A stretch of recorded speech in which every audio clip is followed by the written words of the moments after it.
One by one, prostitutes die across Central Europe. Austrian authorities believe one man is responsible. But they have no experience hunting serial killers. They turn to an FBI profiler for help. He finds the same killer has come to America, and the death count keeps rising until the FBI stops him.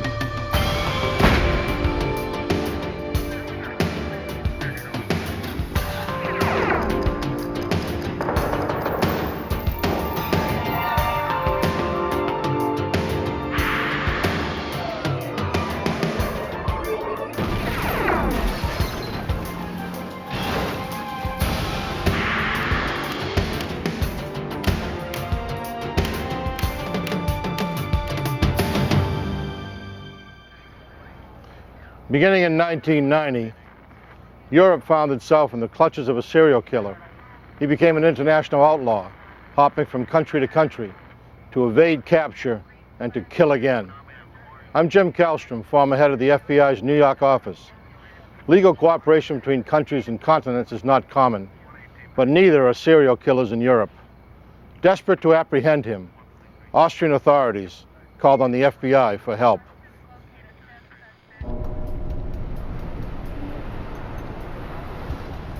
In Austria, the exchange of sex for money has been legal for years. Here, prostitutes walk the streets for men willing to pay for their services.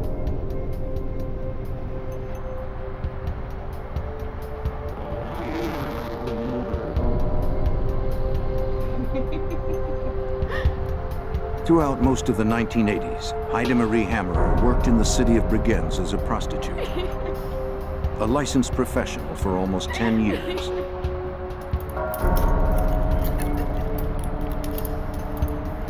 She was used to unusual requests.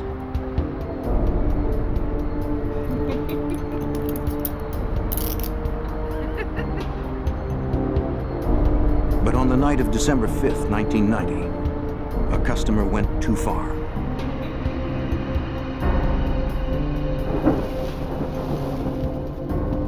The killer hurriedly redressed his victim. Then he dragged her through a secluded forest some 10 miles away and left her body.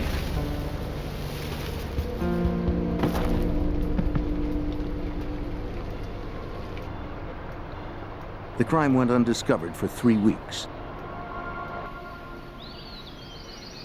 On the morning of New Year's Eve, 1990, a pair of hikers stumbled upon Hammerer's body.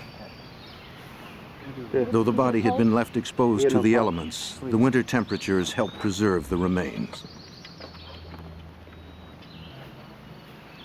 Austrian authorities determined that Hammerer had been strangled with her own pantyhose. Her wrists were bruised from restraints. At the autopsy, they found no sexual discharge on her body. But they did find fibers that were inconsistent with her clothing. She was only the first victim. Over the next several months, 3 more prostitutes died violently throughout Austria. Brunhilde Masser was recovered in a stream bed near Graz.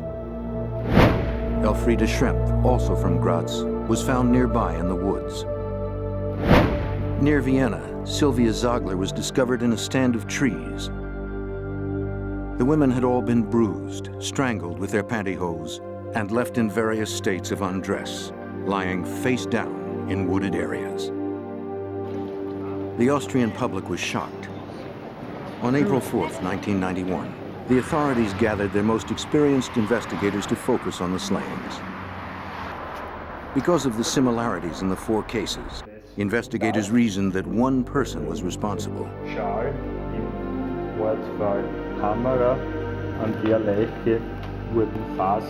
Austria had its first serial killer in modern history. They had no experience investigating these offenders. Dr. Ernst Geiger, one of Austria's leading detectives, was assigned to coordinate the hunt. No lead was promising. All the leads ended nowhere. We had no real suspect. The first break came when a retired policeman read of the murders in a Salzburg newspaper. They reminded him of a case he solved in 1974.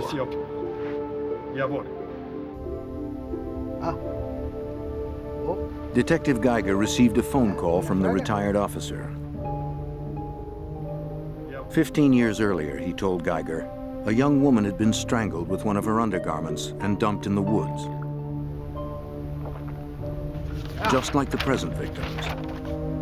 The killer was caught and convicted, but had recently been paroled. Detective Geiger took the name of the ex-convict, Johann Jack Unterweger.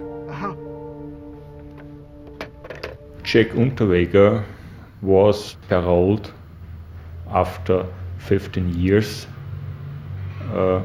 because he had murdered a young girl before, and while he was in prison, he became a writer, quite a famous writer. But was it possible that this famous writer could be a serial killer? Geiger and his team began looking into the journalist's background. Until 1990, Jack Unterweger had led a difficult life. He was born to a German prostitute who quickly abandoned him. He suffered neglect and abuse, shuttling between various foster situations. As a teenager, Jack began to play out the rage of his dismal childhood. By age 25, that fury earned Unterweger a life sentence.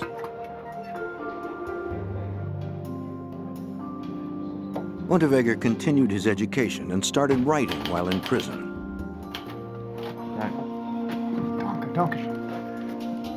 He published letters, plays, short stories, and an autobiography. In the book that became a bestseller, Unterweger painted a tragic tale of himself as victim. Critics and the public alike embraced the author for the apparent honesty with which he confronted his past. The literary community suggested that art had redeemed him. Eventually, the press and the public at large demanded that his life sentence be commuted. On May 12, 1990, Austrian authorities agreed. The 40-year-old Austrian walked out of prison. He was a free man, determined never to spend another minute of his life behind bars. Shortly after his release, he was hired by a major German magazine to cover the prostitute murders. He promised to use his writing in a socially conscious way. He told his editor that he wanted to give voice to the dispossessed, caught in the underbelly of society, as he once was. By July 1991, after 2 more prostitutes were found strangled, psychologist Tom Mueller of Austria's Criminal Investigation Division joined the team. When we started the investigation against Jack Unterweger, it was pretty hard because all his friends were within the media and they couldn't understand that he could be the bad guy. Even among investigators, only a handful considered this celebrity journalist a possible suspect. Through receipts and travel records, Geiger and Mueller learned that Unterweger had been at each murder location. This was not suspicious in itself, since he was covering the story as an investigative journalist. Yet he always reached those destinations before the murders took place. Investigators also discovered that Unterweger had visited Prague in September 1990, just before a Czechoslovakian woman, Blanka Bokova, was strangled with her pantyhose. She was the earliest victim in the string of murders that now totaled 7. And what was outstanding for us, that exactly at any time where Czech hang out at any place in Prague, in the western part of Austria, in the southern part of Austria, exactly in that time period there was always a dead body somewhere in the woods.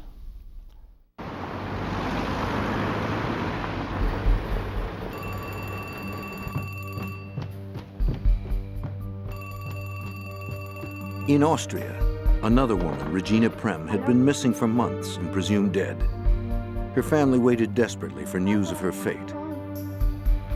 In October of 1991, the grief-stricken husband and son received a chilling phone call to their unlisted number. Hello? Yeah. The caller told him that he was Regina's killer and described what she was wearing the night she disappeared. The caller claimed that he was the executioner, that God ordered him to do it, that she was left lying on the place of sacrifice with her face turned towards hell. The phone call was cruel torture to an already traumatized family. When police recovered her body, they confirmed Regina Prem was the killer's 8th victim to date. The discovery put them no closer to stopping the killer.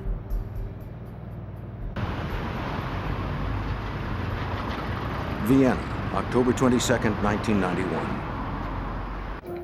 Austrian authorities questioned Unterweger for the first time.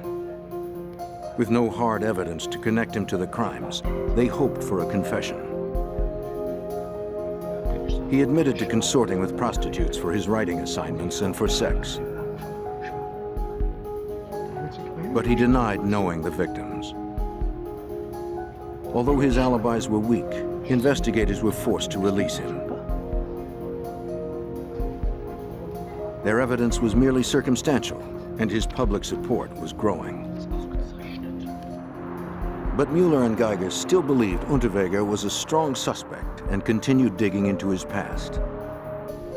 They tracked down the car Jack drove when he was first released from prison. But it had been a year since he sold it, and the likelihood of finding any usable evidence was slim.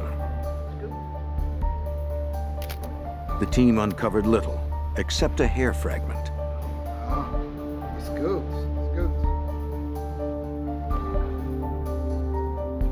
Although it was a long shot, investigators sent the hair fragment to the University of Bern for analysis. Enough of the hair root remained for lab technicians to extract a DNA sequence. That sequence was compared to those of the victims. Of the 8 women slain, the DNA from the hair matched the earliest victim from Prague, Blanka Bokova, killed in September 1990. It was a breakthrough. But that only proved the woman was in the car when Jack owned it. Investigators needed stronger evidence. Now back at police headquarters, Geiger questioned Austrian prostitutes.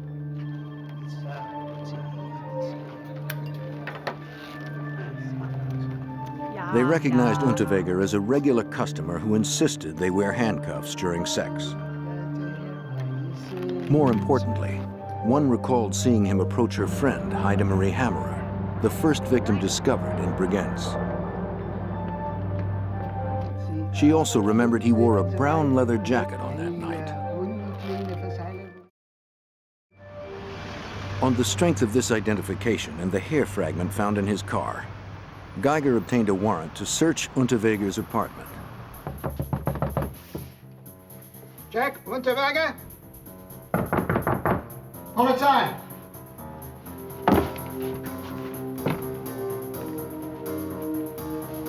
When the police arrived, Unterweger was nowhere to be found.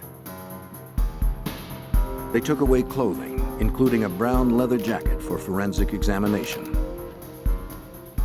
Then one of the detectives discovered some receipts in a trash can. They were from a seafood restaurant in Malibu, California, dated 9 months earlier. Jack Unterweger had been to the United States. But the apartment search yielded less than the investigators had hoped. They found no hard evidence that directly tied Unterweger to the slayings. Since their case was still too weak to issue an arrest warrant, the investigation stalled. Jack Unterweger was still one step ahead. To stop him, Geiger needed help from those more experienced with catching serial killers. He needed the FBI. The Austrian investigators visited the U.S. Embassy. They met with legal attaché Julianne Slisko, an FBI agent stationed in Vienna. I'm hoping you could help us with the FBI. Slisko called the criminal profiling unit in Quantico, Virginia. Hi, Agent McCrary. She was patched through to Special Agent Greg McCrary. Some killings here in Austria. Now retired, McCrary spent the last 10 of his 25 years in the FBI, pioneering the science of profiling. The Austrians contacted the FBI because they were trying to tap into our experience of dealing with serial homicide investigations. This was the first serial murder investigation in modern history in Austria. McCrary agreed to assist the Austrians. He would help them determine if one perpetrator could have committed all the murders. When Geiger told Slisko that Unterweger had traveled to LA the previous summer, she authorized a telex to be sent to California to inform local authorities.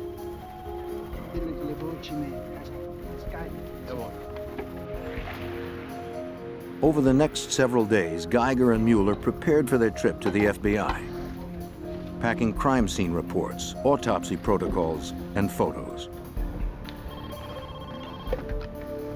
Then they received a call from LA detective Fred Miller.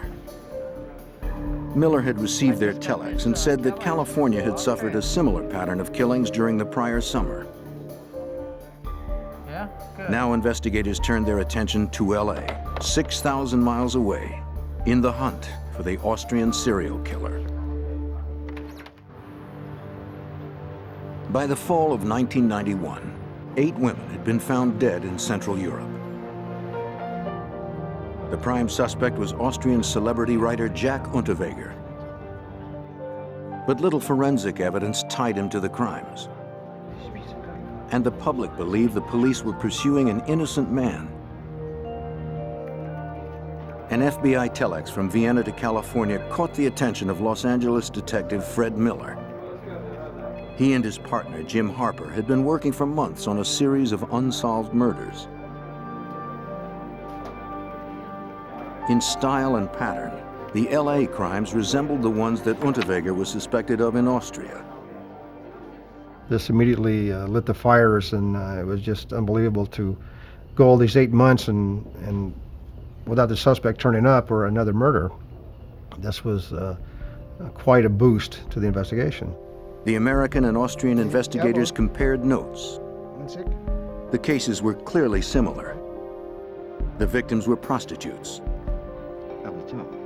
All had been strangled using intimate apparel, and all the bodies were left in remote locations. Now, Miller and Harper began to reconstruct Unterweger's visit to California. They checked the airlines, car rental agencies, and hotel logs. From these, they created a timeline of his movements.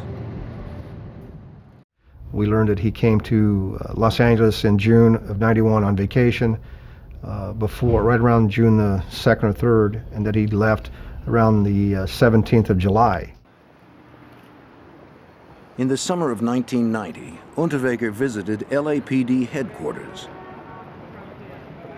I'm a journalist, and I am interested. He strolled into the public relations office, presented his press credentials, and signed up for the ride-along program. And the Austrian police. This program allows civilians to tag along with police in their cruisers as they patrol the city. Tonight at 8:30 p.m. As all Jack's credentials were in order, the request was accepted. It's Jack Unterweger.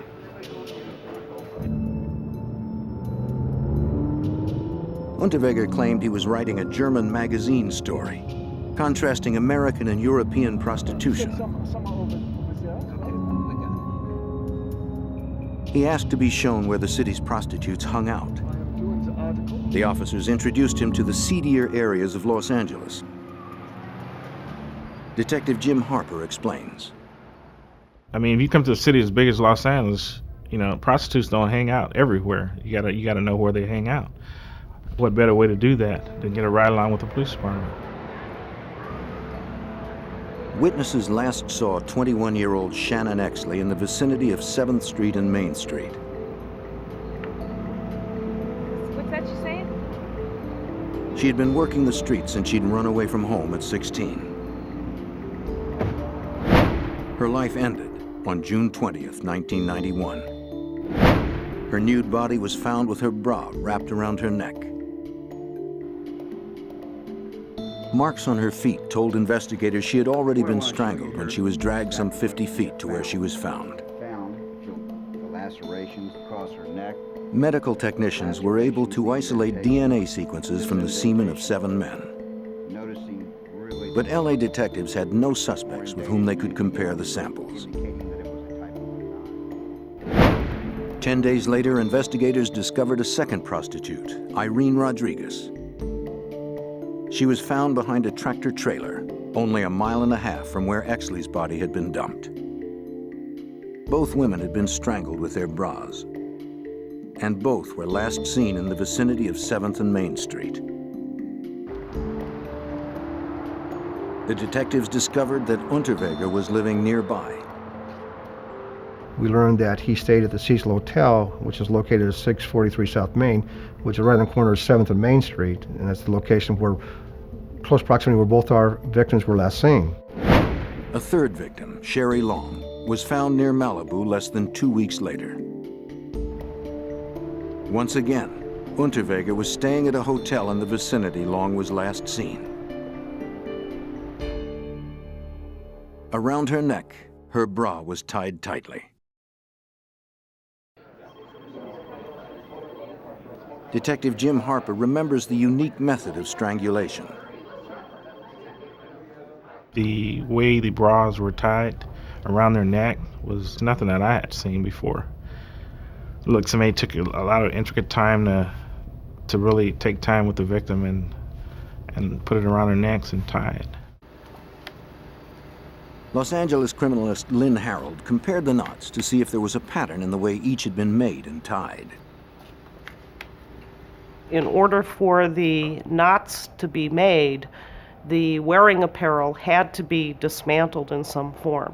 It's not like the bras were just taken and tied in a square knot, but they were stripped of the elastic always on the left side. And if 3 people randomly went out and strangled 3 people, it is extremely unlikely that all 3 of them would come up with this same scenario. Now Geiger and Mueller added the information from the Los Angeles murders to their own case and headed to Virginia. They hoped that the FBI could determine whether one man had indeed killed all 11 women. Back in Austria, Jack Unterweger maintained a high profile. The celebrity journalist continued to publish his articles and appeared on television to talk about the murders. He told audiences that the Austrian police were inept at finding the real killer and had singled him out as a scapegoat. Unterweger claimed that the authorities were determined to send him back to prison, even if that meant framing him for the grisly crimes.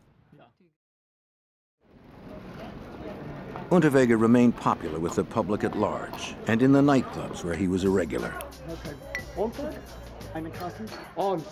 To his fans, and especially women, he was still charming. He boasted the police had no evidence, only theories.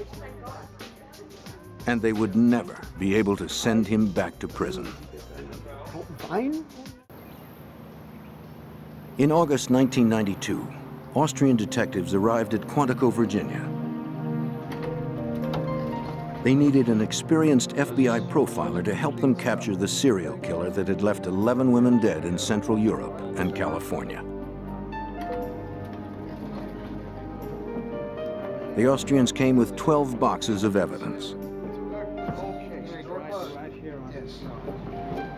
Report on that. Special Agent Greg McCrary refused to look at any information on the prime suspect, Jack Unterweger. He didn't want any preconceived notions to interfere with his analysis. Instead, McCrary wanted to focus on the victims. I wanted all the case materials on all of the homicides, victimology, a lot about the victims and their background, their history, the method and manner of death, autopsy reports, crime scene photos, everything that was available from an investigative point of view. What we didn't want is suspect information. We just wanted to take an objective look at all of the cases to see what we thought, if they might be related or not, and the type of offender that we thought might be most probably involved in committing these crimes. Let's get to work. McCrary did not presuppose that the crimes were linked. He examined the similarities among the cases to see if they were unusual enough to have been committed by one perpetrator. He began to look for a behavioral thumbprint, a criminal signature in each of the murders.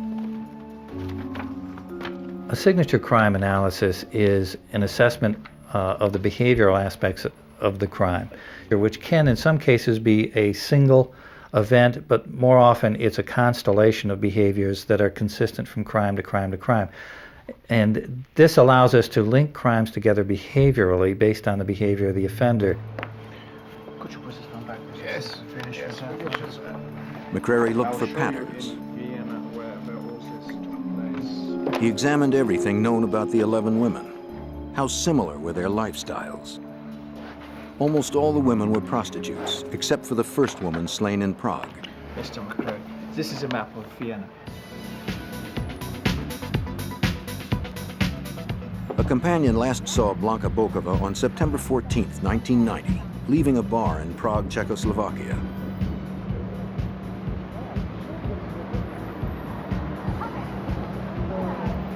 Bokova worked as a sales clerk at a butcher shop, but was known to trade sex for favors.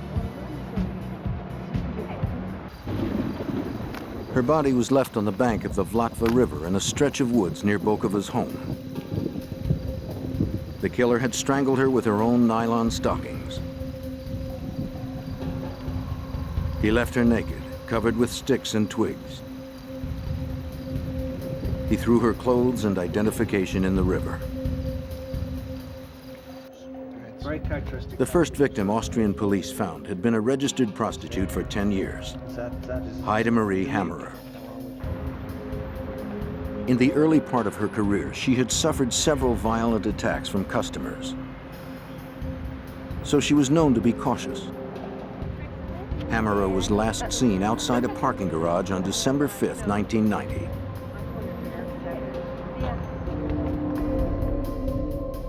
Like the first 5 victims, Hammerer was found in the woods close to water.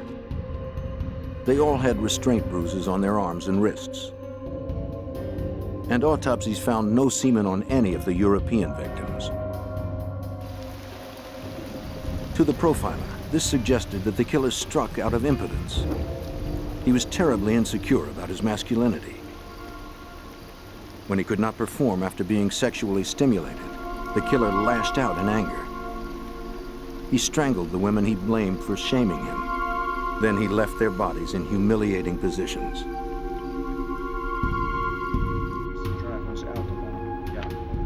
Next, they focused on the LA murder victims. Did they fit the pattern that had been established in Europe? Shannon Exley was found face down in a grassy area near a freeway exit. She was nude, except for a t-shirt and a pair of socks. She had been dragged 50 feet from the pavement to the location where she was discovered, after being strangled with her brassiere. Again, this crime, like the others in LA and Europe, showed the killer had preferences, and that the violence itself had become erotic to him. It became clear that there was a pattern to these homicides. That there was sort of a ritualistic behavior that occurred in each of these crime scenes. Each woman was similar in nature, either a prostitute or a woman who traded sex for favors. They were on the street when they were contacted, when they were picked up, usually very surreptitiously. No one really saw these women get into a car. They were transported out to an area, they were murdered, ligature strangled with an article of their own clothing, disposed in a similar manner in an outdoor setting, absence of sexual assault. All right, roughly from where she was last seen. After a week, the study of the victimology convinced McCrary that there had indeed been only one killer behind the 11 homicides. The FBI agent and the Austrian detective spent the following week drawing up a profile of the assailant. Last seen here is that. She in The evidence suggested the killer had a good degree of mobility. He was older, intelligent, sophisticated, and an organized offender. To criminal psychologist Tom Mueller, this described Jack Unterweger. I would say Jack was a very, very good example for a typical type of organized offender, and I would say he was a typical example for a natural psychologist. He was able to understand the needs of other people. He was able to come close to other people, to listen to other people, and then to manipulate them. But the geography worked against the theory that there was one killer. The murders had occurred in Czechoslovakia, Austria, and Los Angeles. With minor exceptions, most serial killers stay regional and prey within a comfort zone.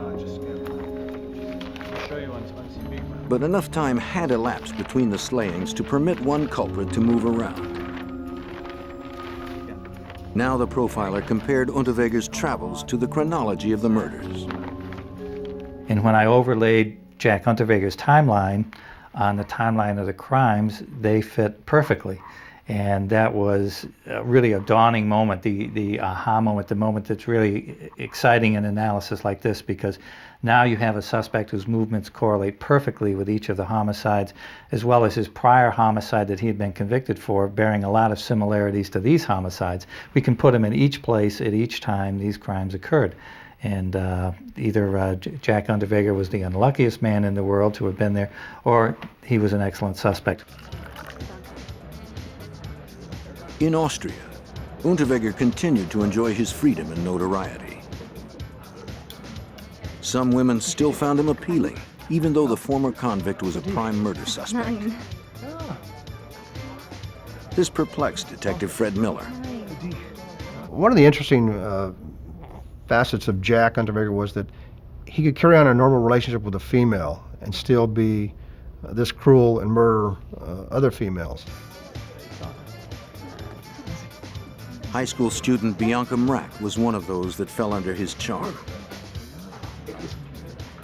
The impressionable 18-year-old met Unterweger in a wine bar where she worked as a waitress.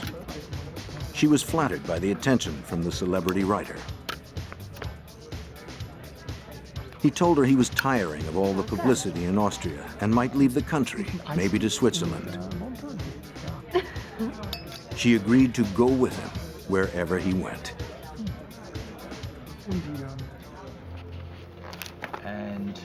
August 1992, Agent Greg McCrary of the FBI worked with Austrian detectives to solve a series of 11 murders. 8 women were killed in Central Europe, 3 more in Los Angeles. All circumstantial evidence pointed to celebrity journalist Jack Unterweger as the culprit. Then they received a phone call from the University of Bern.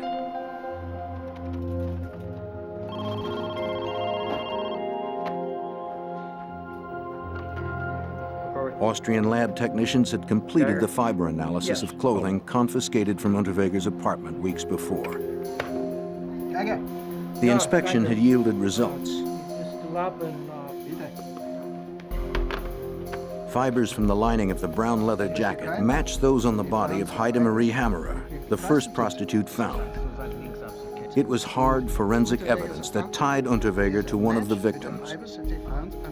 But investigators wanted to conclusively link the suspect to all the victims.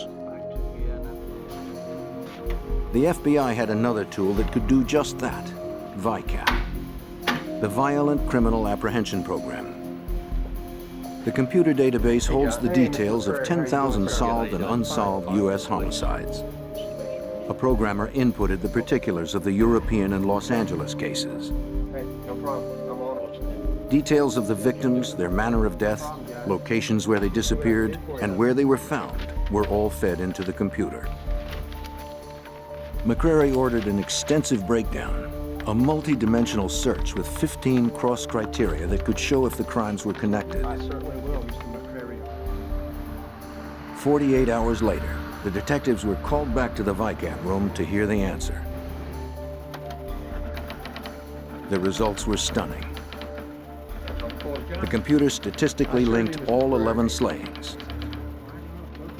Jack Unterweger was the killer. The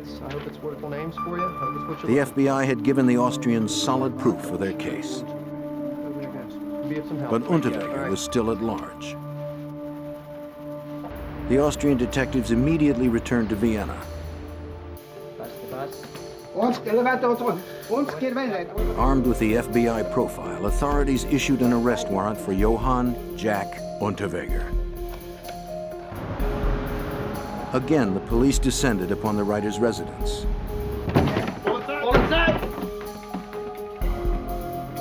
But Jack was gone. He had abandoned his flat. Geiger called his office and ordered his team to check all of Austria's ports of exit. Within hours, all train stations and airports were canvassed. But they found no sign of Unterweger. The serial killer was gone.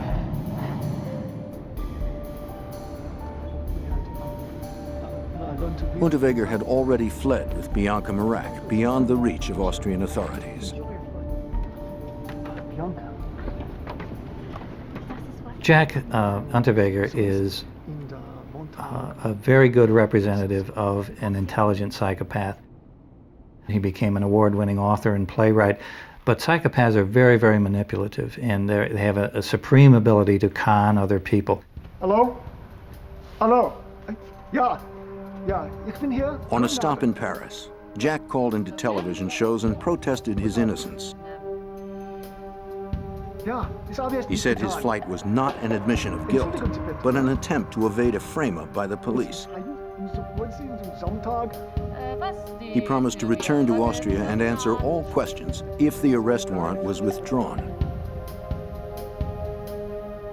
Despite his media appearances, the Austrian police had no idea where Unterweger was hiding. In Vienna, investigators interviewed Unterweger's friends. They were unfazed by the fact that he had been indicted for multiple murders. They said that Jack had run off for a holiday in America with Bianca Marak, a former waitress from the wine bar.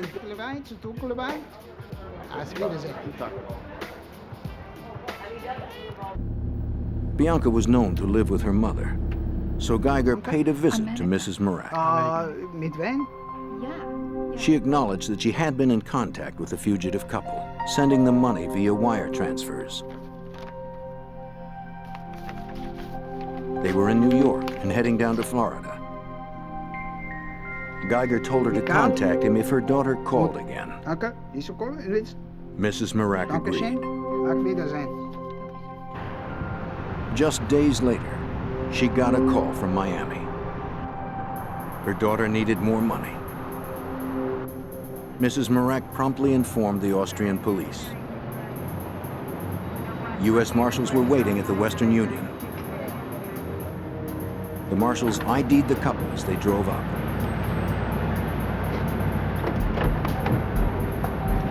U.S. Marshals, you're under arrest! U.S. Marshals, you're under arrest! Unterweger was quickly apprehended.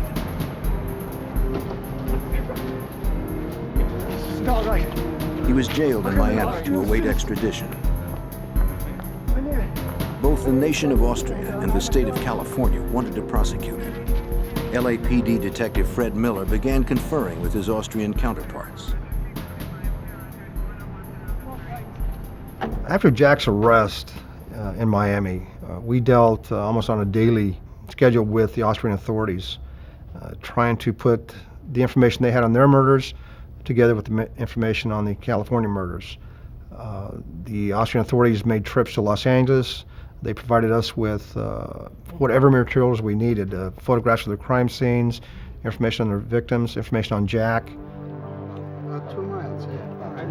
The Austrians wanted to prosecute Unterweger in their court for all 11 murders.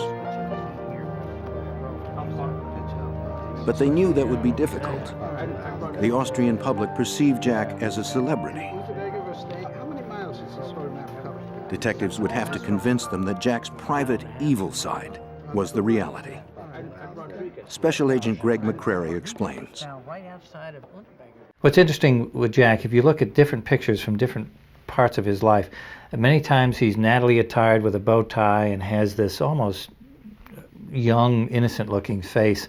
But then if you see him with his shirt off and you look at these really diabolical, involved prison tattoos that are typical of the more violent psychopathic offenders you have in prison, you see the dichotomy between Jack's outward appearance and the inner psychopathology becomes more apparent.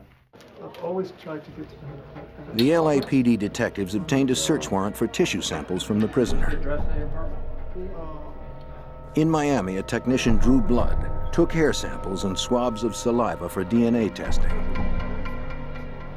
The samples were sent back to a Los Angeles lab for analysis. His DNA matched that found in the semen from Shannon Exley. But Exley's body contained semen from 6 other men, and there was no sexual discharge found in the other 2 LA prostitutes.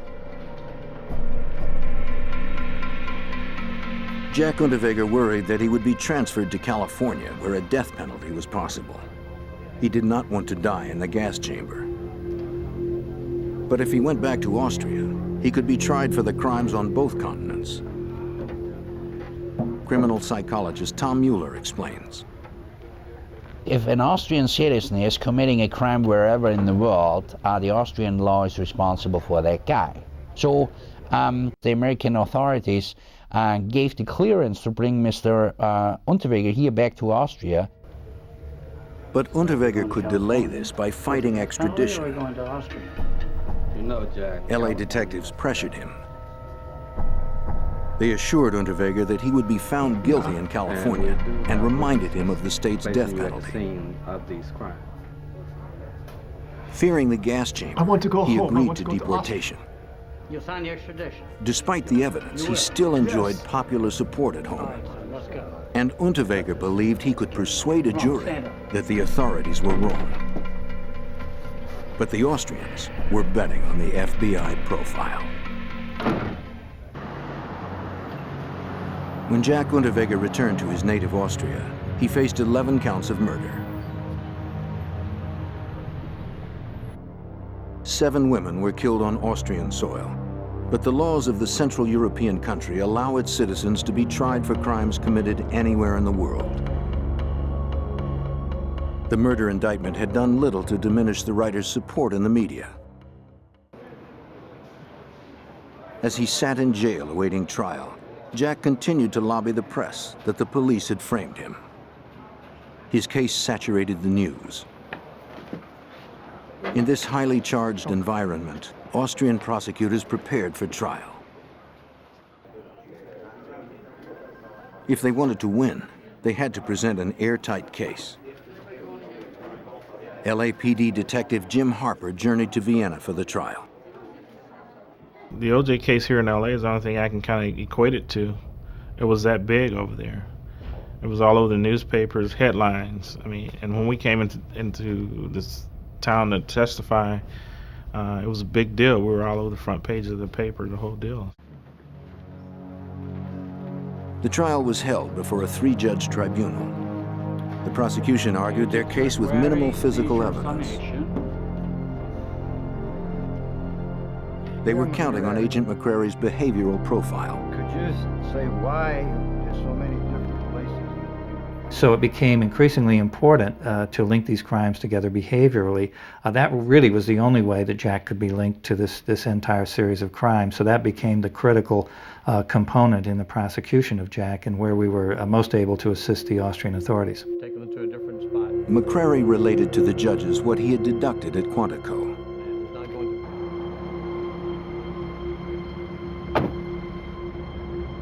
The killer always chose prostitutes, or those who traded sex for favors. He was criminally sophisticated, older, at least in his late 30s.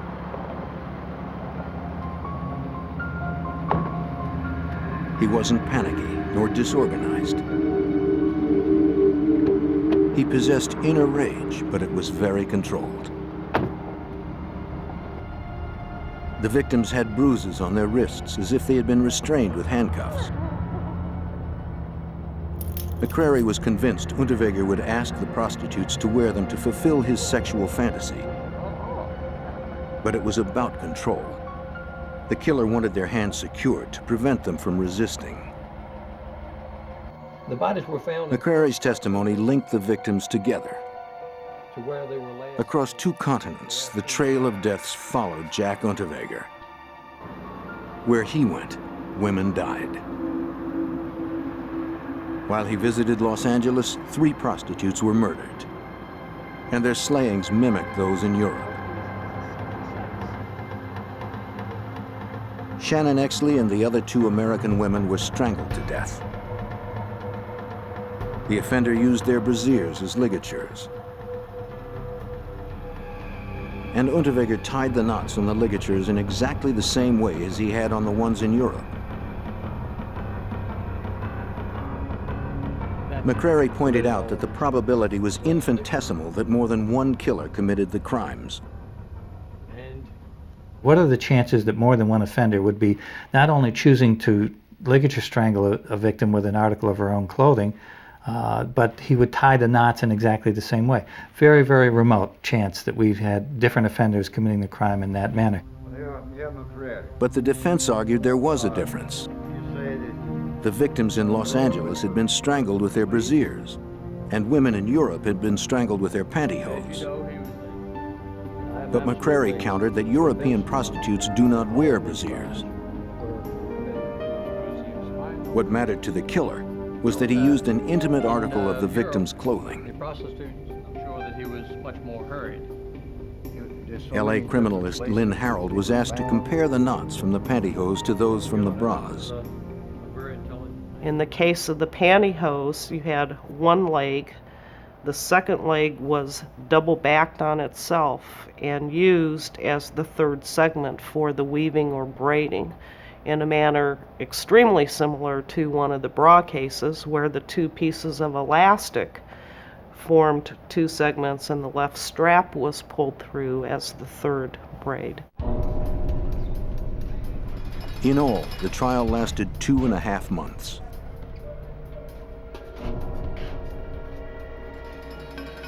On June 28, 1994, a jury in Graz, Austria, found Johann Jack Unterweger guilty of 9 of the murders. The remaining victims were found too badly decomposed to convict Unterweger beyond a reasonable doubt. The verdict meant life in prison to a man who swore he would never spend another day behind bars. And he never did. Unterweger strangled himself with a nylon cord stripped from his uniform. We normally think of suicide as coming from depression or someone who feels shame or guilt or remorseful in some way. This is not at all what was going on when Jack committed suicide. More psychopathic offenders like Jack do it to exert control. And it's the last great defiant act that he exercised to wrest control of this situation away from the government, away from the authorities. He would not allow himself to be imprisoned for the rest of his life. Jack Unterweger proved that serial killers are not just an American phenomenon. European law enforcement agencies realized that to fight criminals of this sort, they would have to follow the FBI's example. What we learned out of their case was that in Austria and even in Europe, we didn't have a similar system like VICAP. Violent Crime Apprehension Program. The Criminal Psychology Service tried to get a similar system here to Austria, and therefore we can work with all sex crime cases and homicide cases. Now, thanks to the lead of the FBI, many countries have adopted profiling and a computerized criminal database in the hopes that open borders and conflicting jurisdictions will no longer allow these predators to escape justice.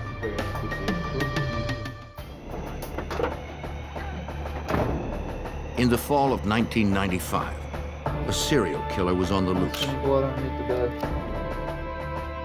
Crossing the country, he lured women with his charm. and then struck. Each time, he vanished before police could catch him. The FBI and police detectives needed to stop him before another victim met this deadly stranger.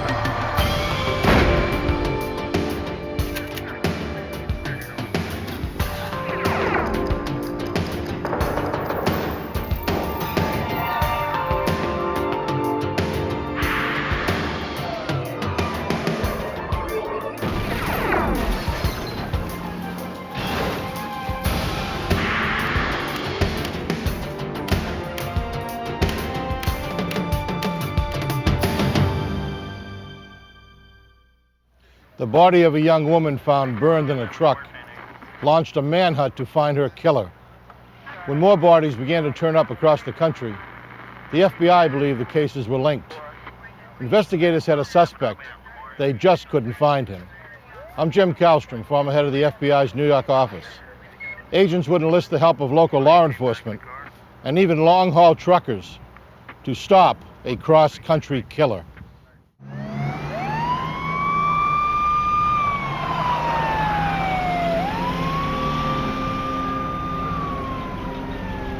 In the early morning hours of September 29, 1995, the Los Angeles Fire Department responded to a vehicle fire at a hospital in Van Nuys.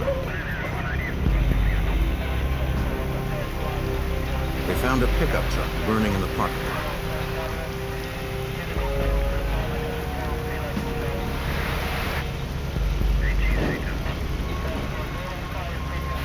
When the flames were extinguished, they found human remains. Firemen contacted the Arson and Homicide Division of the Los Angeles Police Department. Homicide detectives responded to the scene and were briefed by uniformed officers already there.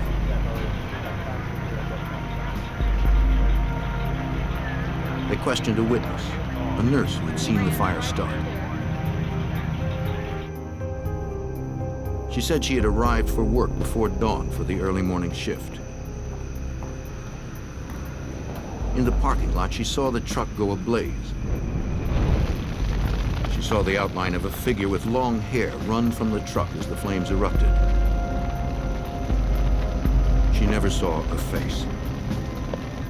And she had never seen the truck before.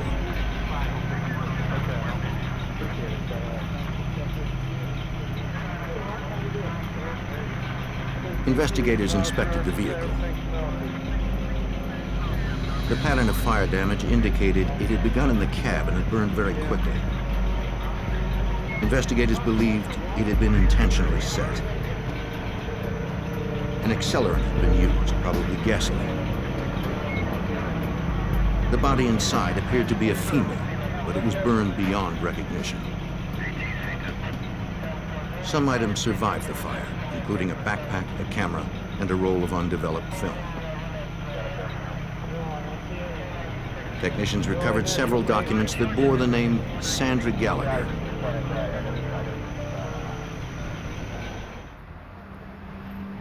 By sunrise, detectives at LAPD's Van Nuys station had run the truck's plates. Okay, I'll call back. Through DMV records, Detective Mike Koblenz was able to confirm that Sandra Gallagher owned the truck. We'd done some work at the office and learned that she was in fact married to an individual, Steve, who lived in the Los Angeles area. We attempted to contact him and made arrangements to interview him at Van Nuys Station. Detectives suspected it was Sandra in the truck, but identification through dental records would take a few days. I have some things I'd like you to look at. See if you can tell me if they recognize Since the body was too damaged to identify, detectives asked Stephen Gallagher to look through the recovered evidence.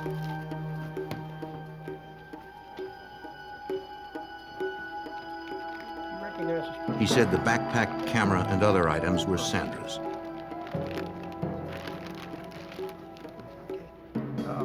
The police department had developed a roll of film which survived the fire.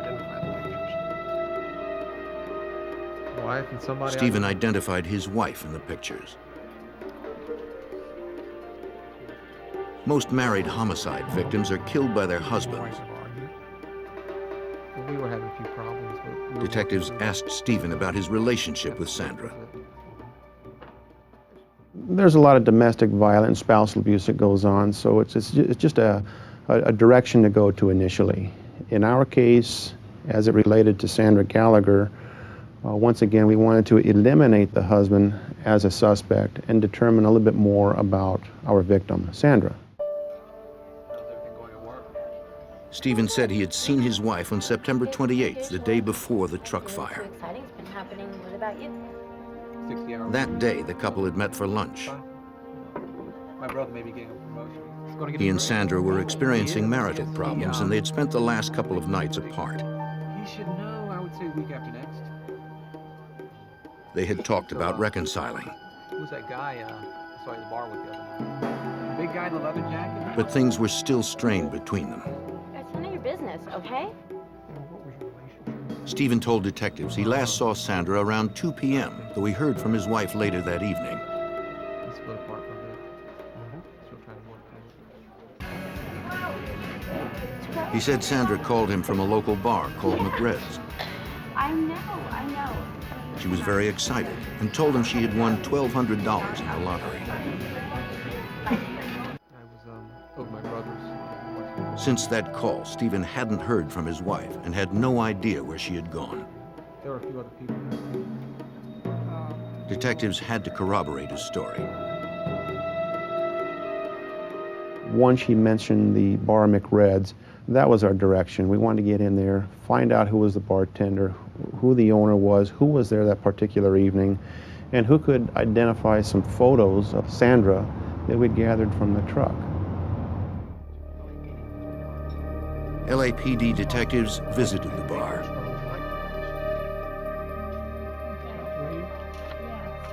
When shown a photo of Sandra Gallagher, the bartender recognized the woman. What can you tell me about her? She knew her by her nickname, Had Sam. a lottery ticket. Hey. Guess what? The bartender confirmed that Sandra had been in the bar on the night of the 28th. She had told everyone about her lottery win. Yeah. Some customers overheard the detective's questions and said they had also been in McRed's that Can evening. you tell me about her when she was in here the other night? They also remembered Sandra and recalled one man who talked with her that night. These people in the bar had mentioned to us that they recognized the photographs and they identified the photographs as a female by the name of Sam. This is the name that they knew her by, was Sam. And everybody had mentioned she was with a person by the name of Glenn. Yeah. They described Glenn as having long blonde hair and a beard. He'd been coming in regularly for the past few days. That night, he seemed interested in Sandra and talked to her for quite a while. Okay. Glenn was friendly and came across as a big spender, buying drinks for Sandra and the others.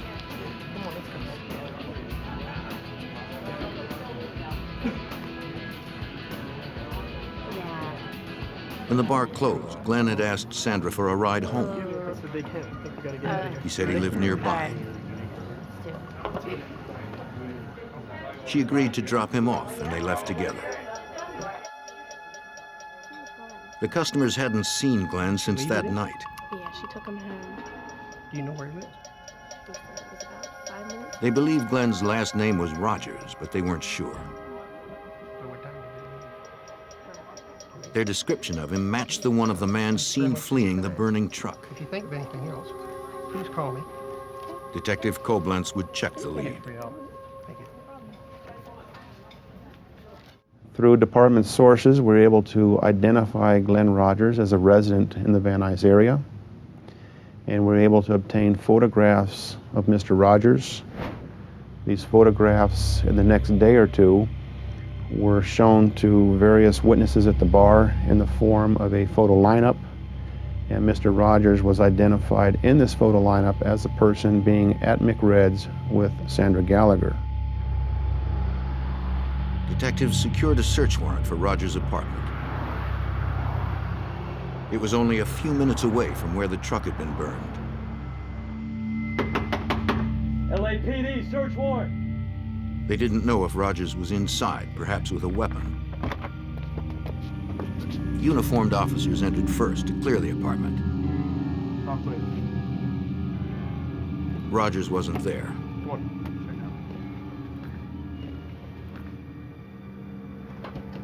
It looked like Rogers had cleared out in a hurry.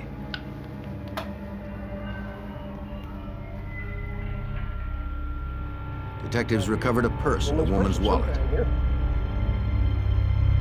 It was empty of cash and held no ID. No identification. They also found a woman's earring.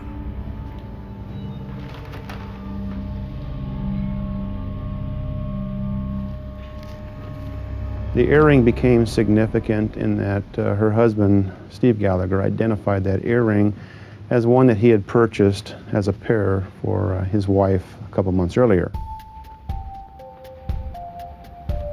After several days, the coroner made his report. He positively identified the remains from the truck as those of Sandra Gallagher. He determined that she had not burned to death. We learn in the nose area of our victim there wasn't any presence of evidence of fire, sooting, and so on. That gave us information that because she didn't breathe any of the fire, any of the soot, it gave us an indication that she had died prior to the fire itself. The mother of three had been killed by manual strangulation.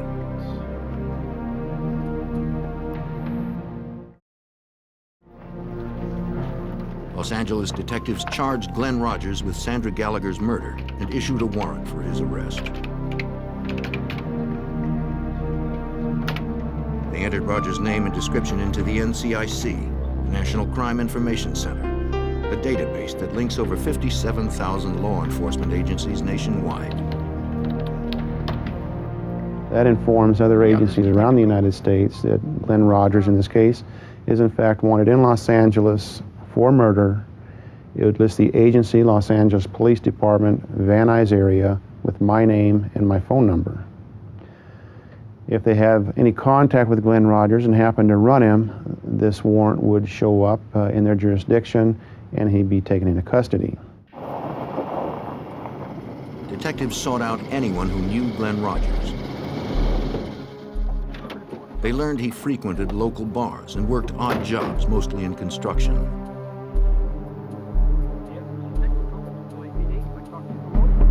They visited several job sites, interviewing his friends and co-workers. Through witnesses and friends, we learned that Glenn did have a temper, and that when he drank, he did become enraged. There was domestic violence involved with former girlfriends. So we knew we were dealing with someone who could become violent, and generally violent when he drank, as it was in our case with Sandra Gallagher. One of his friends said he hadn't seen Rogers in a while, but promised to contact the police if he heard from him. Okay. A few days later, Rogers' friend called. He said Rogers had phoned him from a motel outside Jackson, Mississippi. Local police talked to the motel manager, who told them Rogers' room number.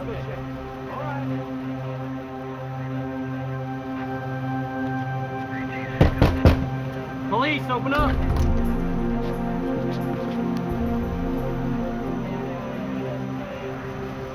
The room was empty.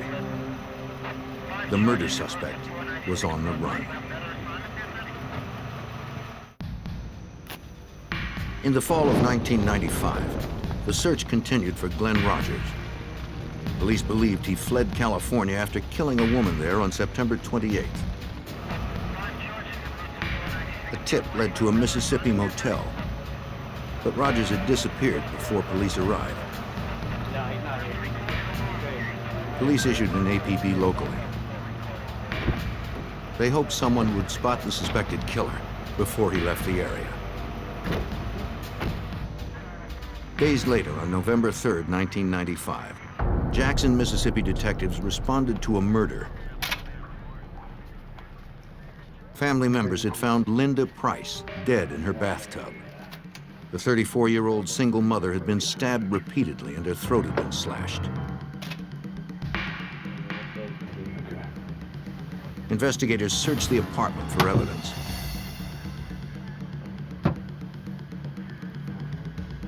Technicians photographed the scene and lifted numerous latent fingerprints. They found no murder weapon. No valuables seemed to be missing. There was no apparent forced entry, and the killer had locked the door when leaving. The details of the crime scene led Jackson homicide detectives to conclude Linda Price had been killed by someone she knew. In the morning, they interviewed her mother. Perhaps she knew the killer as well.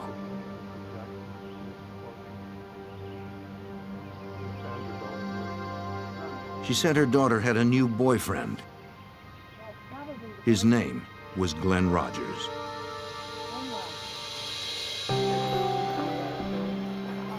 A month earlier, on October 3rd, Linda had met Rogers at the Mississippi State Fair where he had been working. He was charming, and Linda fell for him right away. That's pretty close, huh? They soon rented an apartment and moved in together. At first, Linda seemed happier than ever, but recently she wondered if she'd made a mistake. She told her mother that Rogers had a bad temper and she feared his mood swings. When Linda stopped calling and didn't answer her apartment door, her mother believed that Rogers had harmed her.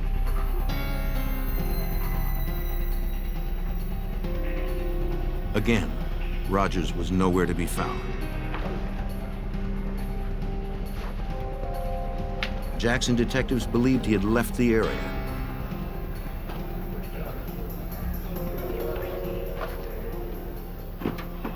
They entered his name into the NCIC database.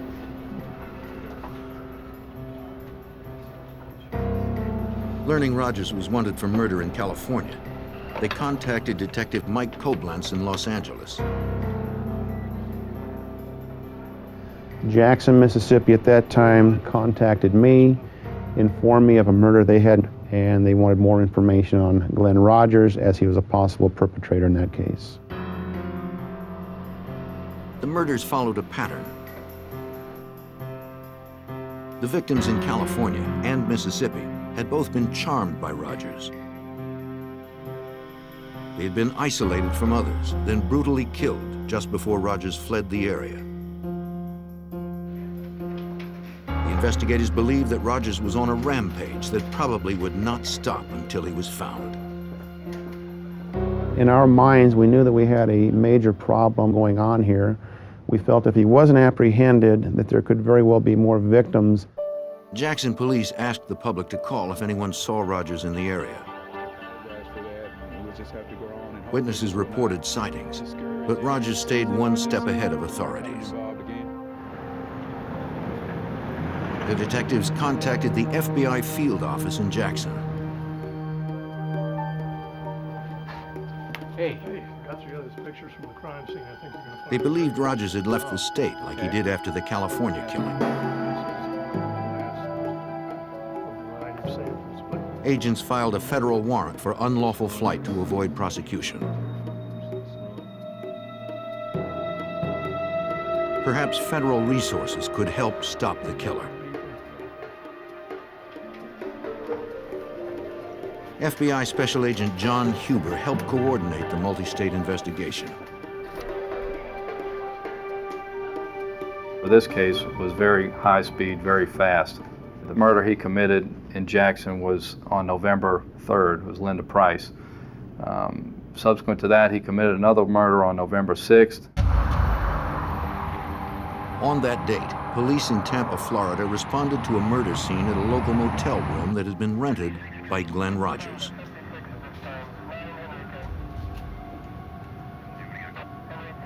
Like Linda Price, the young woman lay dead in the bathtub, stabbed in the back, chest, and wrist. There was no ID of the woman in the room, but investigators noted a tattoo of a cross on her shoulder. Her jeans and shoes were piled near the toilet. A bracelet was found in the sink. From the evidence left behind, Tampa homicide detective Julie Masucci attempted to piece together the details of the murder. When we removed the clothing, it appeared that she had been stabbed through the clothing, which means that she was never undressed. And it was from the rear portion, which appeared that someone might have come up behind her and stabbed her. The shoes had blood spots on the top, indicating she had them on and was standing when she was attacked. Under her body was a man's watch. Investigators believed it belonged to the killer. It was significant that she was placed in a bathtub and that it appeared that someone tried to clean up any evidence that they left behind. We had found towels to indicate someone had wiped up blood off of a floor. It appeared that the bathtub water had been run to try and clean up any evidence that was left behind. The detective interviewed the housekeeper who discovered the body. That morning, she had been making her daily rounds just after checkout time.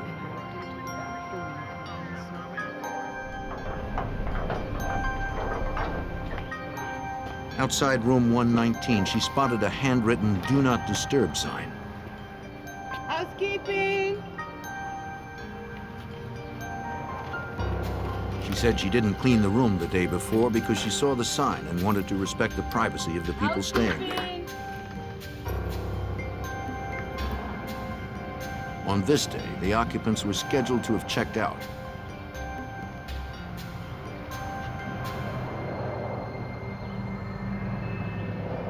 When she entered the bathroom, she made the gruesome discovery.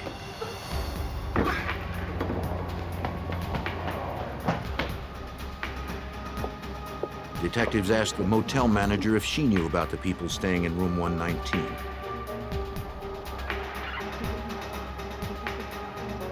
She recalled the man who rented the room because he requested a "Do Not Disturb" sign the day before. They told him he didn't have one. So he paid for another night and told them at the registration that he did not want them cleaning his room. He wanted it to be left alone.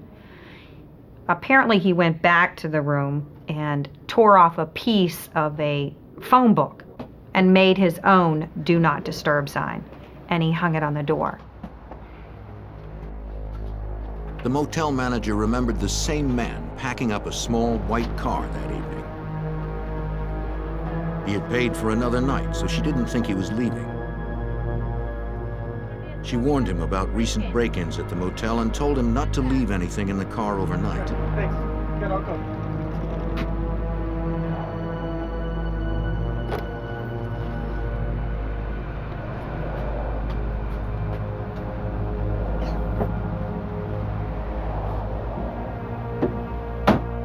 The detectives checked the office records, finding the registration card for room 119. It had Glenn Rogers' name and signature on it. Technicians would later recover prints matching Rogers from the card. Detective Masucci ran a computer check and saw the California and Mississippi murder warrants. She contacted the other agencies and the FBI. Then we started to realize very quickly into the investigation that there was a possibility that this man, Mr. Glenn Rogers, was a serial killer. The investigators knew who the killer was, but Tampa detectives still had not identified the female victim. She remained at the morgue as Jane Doe. If they could identify her, it might help them find the man who had killed her and at least 2 others. In the fall of 1995, after linking murders in California, Mississippi, and Florida to one man, the FBI and local detectives searched for accused serial killer Glenn Rogers. The latest victim had been found in a Tampa motel room. She was still unidentified. Responding to media coverage, a woman whose daughter had been missing for 2 days came forward.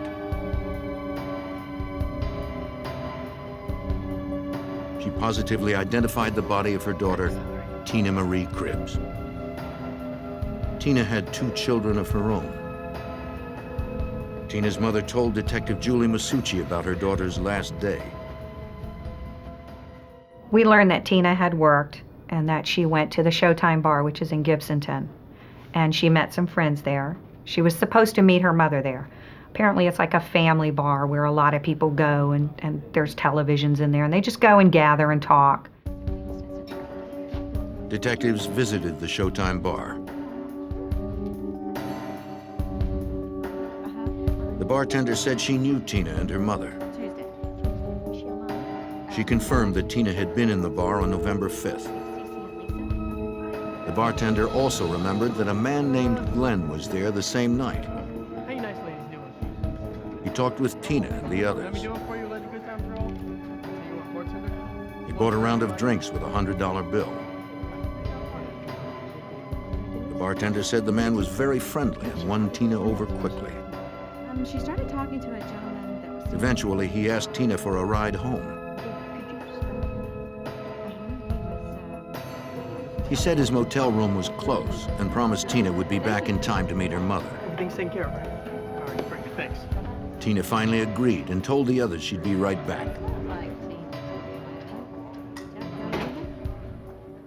When the mother came to the Showtime bar, she sat there and waited and her daughter didn't show up. So she said she started beeping her to find out where she was. And she said that she had such a close-knit relationship with her daughter that she immediately knew something was wrong when she didn't answer her pages. Detective Masucci also learned that Tina owned a white Ford Festiva, the same kind of car the Tampa motel manager had seen Rogers packing with suitcases. She updated the NCIC report on Rogers, adding the Festiva and its license plate number to the fugitive's information.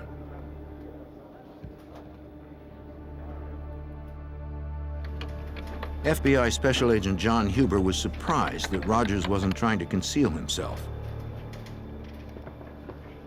Glenn Rogers seemed to not care if he would get caught or had no fear of the law. He would always use his real name when dealing with people and checking into motels.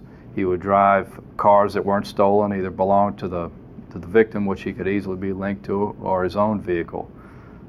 He didn't seem to care.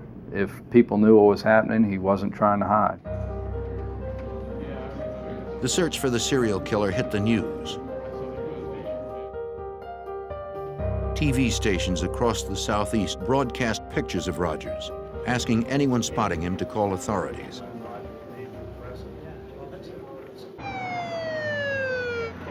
Hundreds of leads poured into the FBI. One promising tip came from a Jackson, Mississippi motel. 2 separate callers claimed to have seen Rogers there. Rogers had been in Jackson previously and was known to frequent small motels. We set up a perimeter around the hotel, and then we had an entry team go up to the door. Police, come to the door! Come to the door with your hands up! Come to the door! Hands where we can see them! Get your hands off! Agents were cautious until they could identify the man. Put that on the wall! Where is it?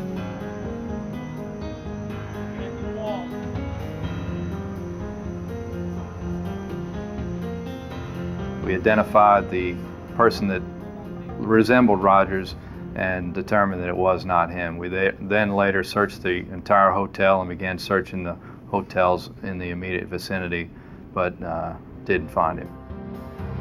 It was very important in this case to apprehend this individual as soon as possible, because based on his history, he was going to continue to kill until he was apprehended. Authorities were desperate to stop him. The serial killer was out there somewhere, and it was likely that he was searching for his next victim. In the fall of 1995, suspected serial killer Glenn Rogers had been last seen in Florida. The FBI believed he had murdered a woman there after killing women in California and Mississippi.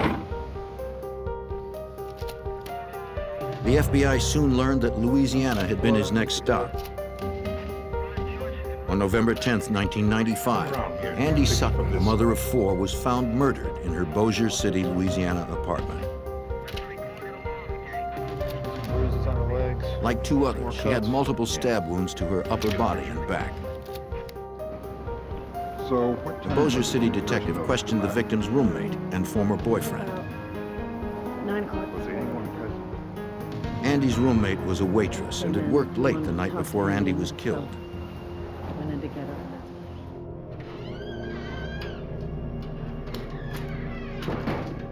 When she returned home in the early morning hours, she heard the bedroom door close. She assumed it was Andy and her new boyfriend, Glenn Rogers, in the apartment's 1-bedroom. Blankets had been left on the couch, and so she slept there.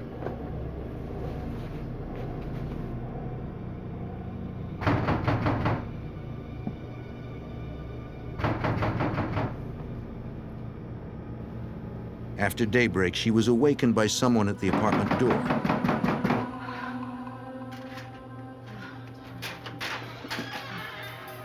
Would you tell Andy I'm here? It was Andy's ex-boyfriend. No, that's all right. I'm here now. I'd like to see Andy. He wanted to talk to Andy. I don't care. I'd still like to see him. Stay there. Andy? Andy?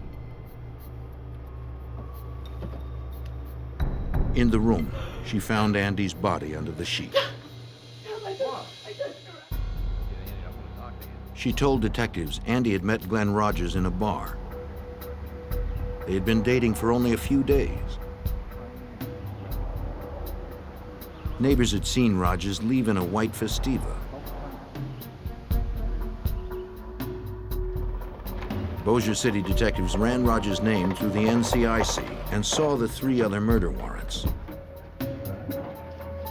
They contacted the other police agencies and the FBI. Hey, detective, here's that fax record. Los Angeles faxed a photo of Rogers to be used in the local investigation.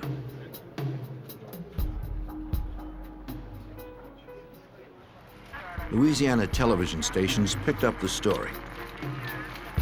Viewers were asked to be on the lookout for Rogers, but they were warned not to approach the deadly fugitive.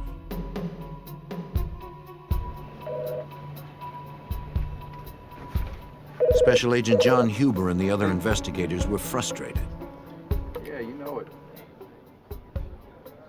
Rogers was killing people faster than we could investigate where he was. It was just a kind of a time game, and he was killing people faster than we could apprehend him. Hey guys, look at The FBI and local detectives believed Rogers murdered 4 women in 6 weeks. After each killing, Rogers had fled the state. Let's try to focus. The locations he chose were random. Let's try to focus in. Let's try to focus in over here. Despite their best efforts, investigators couldn't keep up. They needed to spread the description of Rogers and his vehicle across the country. Let's start off with that. Agents sent requests to truckers over their CBs to be on the lookout for a white Ford Festiva. They posted wanted flyers in truck stops and rest areas. We're not really sure where he's going to be going next. That's why They held press below here is conferences to get photograph Rogers' photo out to the public. And Gallagher passed some of this out. They wanted to warn Right now, potential what we do know victims is, and hoped someone would spot the killer. We Through the media, agents released details of Rogers' MO for finding victims and the route he traveled. Gallagher was viciously raped and murdered. The FBI began the process of adding Rogers to their 10 most wanted list. 1996. At the rear of a complex. Getting someone on the 10 most wanted list increases the amount of resources that the Bureau puts into a case. It also increases the amount of media attention that's also worked into a case. The tips began to increase. One caller claimed Glenn Rogers was at a pool hall in Mississippi. 2 agents responded.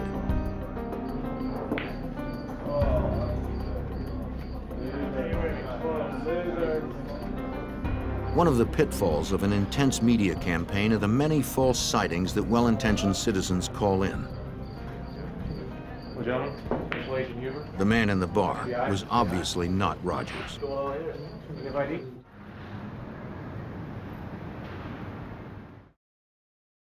The investigators tried to predict Rogers' next move and focus their search. Special Agent Huber had worked plenty of fugitive cases. A lot of times in fugitive investigations, when people are in trouble, they'll go to areas that they're familiar with, or associates or friends. In this particular case, Rogers' family and friends were mostly located in the Kentucky area, and that's where a lot of our resources were focused. Authorities in Kentucky received priority teletypes about the fugitive. Kentucky State Police Detective Bob Stevens was already familiar with the name Glenn Rogers. In fact, he'd been looking for him for almost 2 years. Rogers was wanted for questioning in the disappearance and possible murder of his housemate, 71-year-old Mark Peters.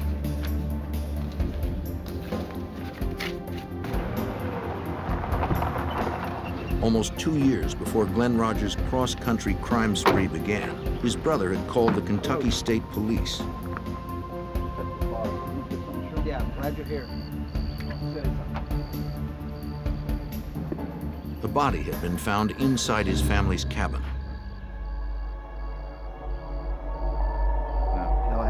Police believed it was Mark Peters. Peters had last been seen with Rogers. The cord tied around the corpse's hands and feet matched one found in the home the men shared.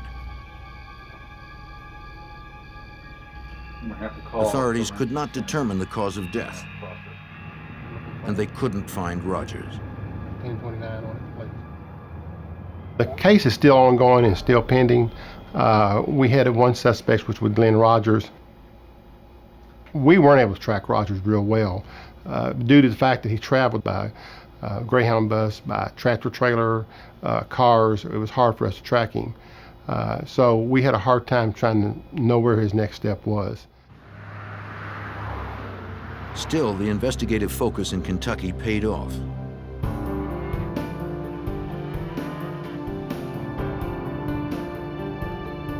On November 13th, 1995, Glenn Rogers visited one of his relatives in Lee County, Kentucky.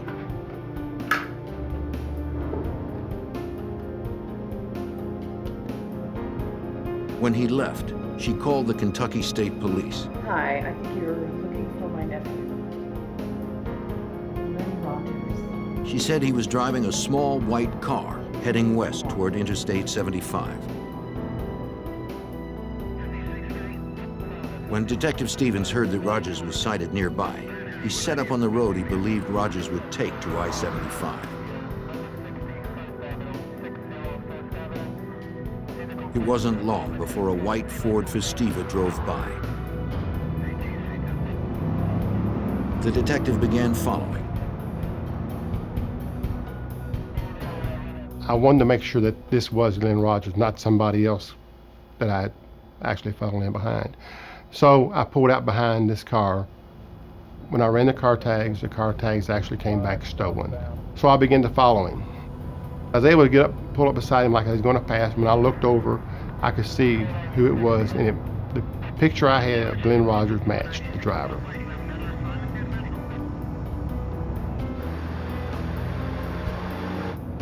The detective requested backup.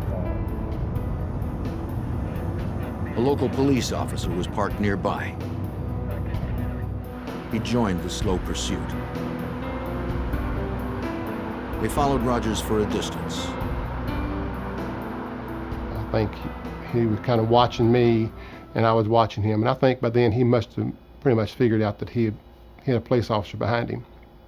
So we pulled up to a stoplight, and he ran the stoplight and pretty much ran some people off the road as he was going through the stoplight. I fell in behind him at that time and activated my emergency equipment.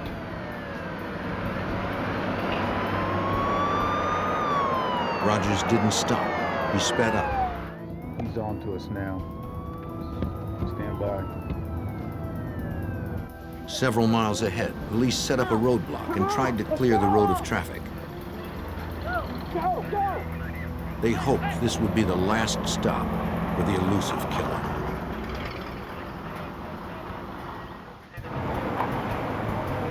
On November 13th, 1995, Kentucky State Police set up a roadblock in an effort to apprehend suspected serial killer Glenn Rogers.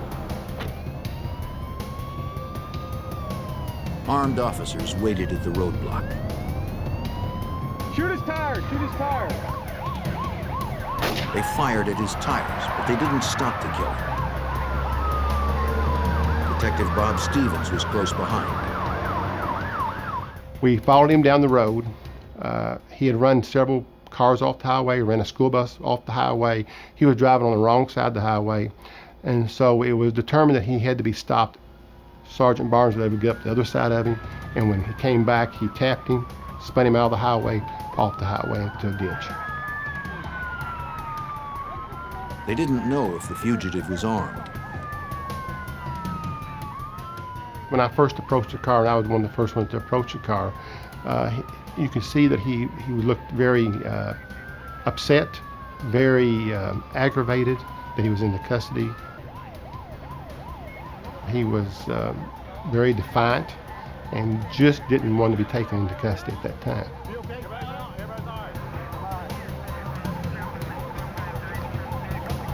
After a 2-month killing spree that spanned the country and left 4 women dead, Glenn Rogers was finally in custody.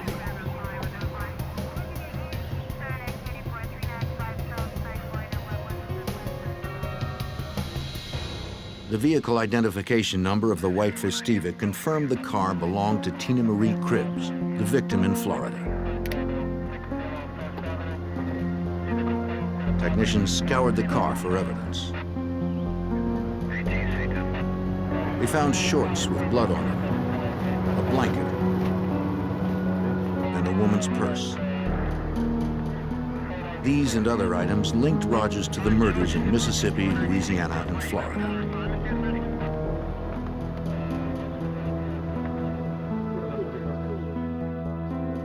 Tell me a little bit about what you guys have. The FBI served as the clearinghouse for the evidence. FBI agents and detectives from 5 states met in Kentucky to outline the case.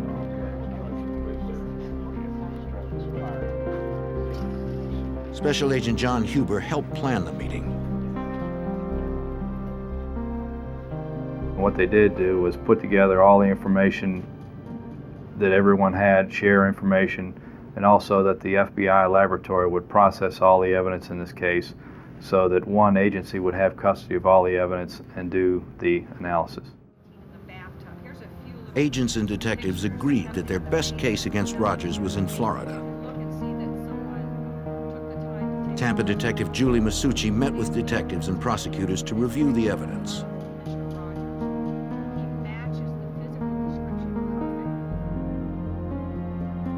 They believe the watch found in the tub with the victim belonged to Rogers. A photograph of Rogers with Mississippi victim Linda Price revealed he wore that type of watch. Detective Masucci was confident in her case due to the physical evidence implicating Rogers. We had Tina Cribbs' car that he was apprehended in. We had some shorts that belonged to him that had some of Tina Cribb's DNA on them, the registration slip that Mr. Rogers signed himself, fingerprints that were found inside of motel room number 119 where the victim was found, and miscellaneous items that were found inside of the car when he was apprehended. On July 11th, 1997, almost 2 years after the murder of Tina Marie Cribbs in a Tampa motel room, Glenn Rogers was convicted of first-degree murder and later sentenced to death in Florida. 2 years later, Rogers was extradited to Los Angeles to stand trial for the strangulation death of Sandra Gallagher, whose body was burned in a truck fire. She poured over the victim's body and in the cab of the truck. He was seen. Prosecutors outlined the victim's final hours for the jury. They showed that Sandra and Glenn Rogers left McRed's bar together on September 28, 1995.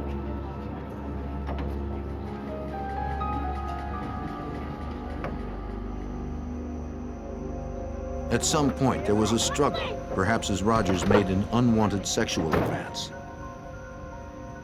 He strangled her, crushing her windpipe.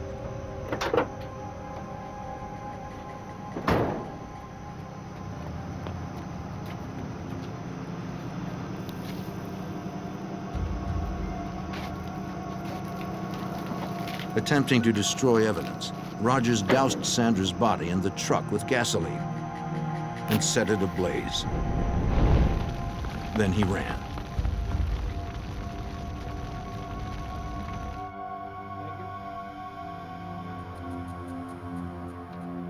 On July 16, 1999, a jury again found Glenn Rogers guilty of murder. He was sentenced to a second death penalty in the state of California.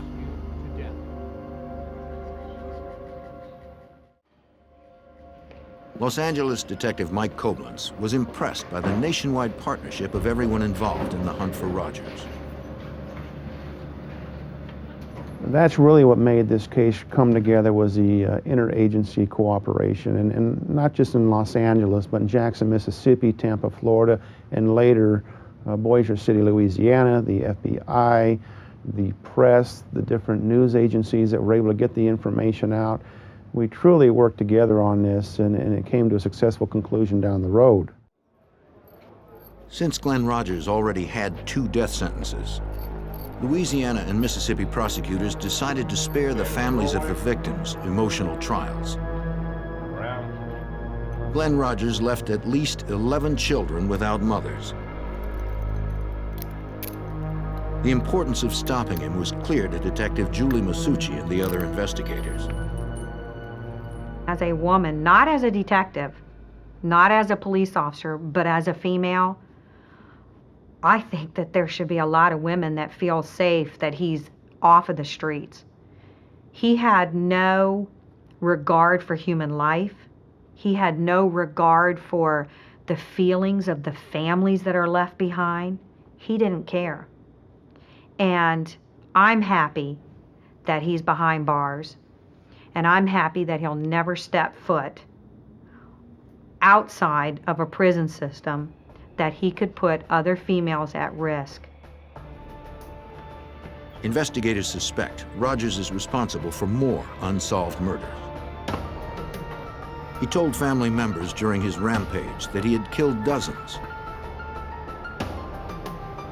Authorities continue to pursue those unsolved murders to close the cases that can be linked to Glenn Rogers. The nation's railroads become the conduit of a killer. He strikes at random, then disappears. Recurring clues tell police they face the worst predator of all, a ritual serial killer. He's cunning, deadly, and on the move. But the authorities are determined to stop him in his tracks.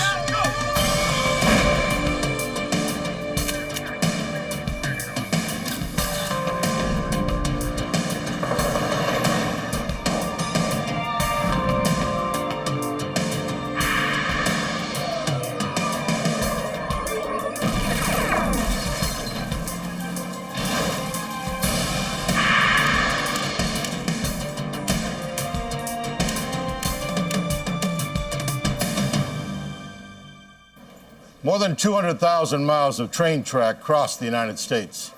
From California to Kentucky, few living near a railroad felt safe in the summer of 1999. A serial killer rode the rails, picking towns and victims at random. He left behind a trail of bloodshed, but no trace of where he would turn up next. I'm Jim Kallstrom, former head of the FBI's New York office. As the number of victims grew, the FBI enlisted the help of a profiler to help predict the killer's next move.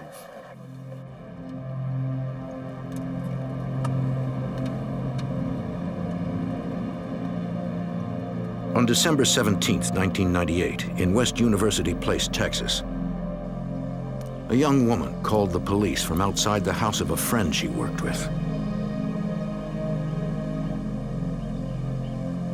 She was worried about her. She told them that her friend, a prominent doctor at a nearby medical school, had failed to show up at work that morning. 222, we'll be arriving on the scene. Look, here they are. According to her colleague, this was completely out of character. She had not responded to phone calls to the house all day, nor had she answered her door. When we hung up, everything was fine. She said she'd see me tomorrow. And nothing out of the ordinary. And that was yesterday. The colleague was sure that something was wrong. It's just not like her to do this. I'm just very concerned about The it. doors and windows of the house were locked. From the outside, everything seemed normal. It's just not like her to miss an important paper on an important day like this. The officers found that the garage door was unlocked. And inside, the door to the house, wide open. Jewelry on the floor suggested a robbery. 222, I'm going to use the bag with you as possible for it.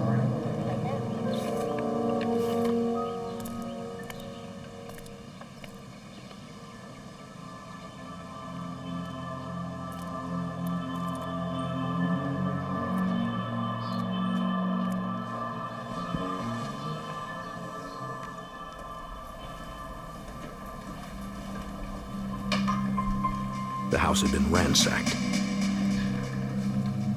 The officers moved cautiously. An intruder could still be inside.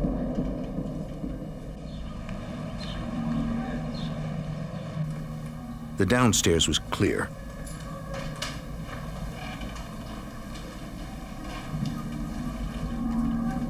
But a trail of clothes led to the second floor.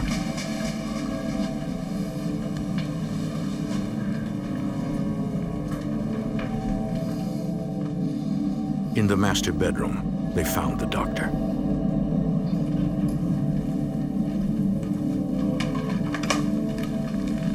She had been brutally murdered. 222, let me have a supervisor in the crime scene unit to the scene.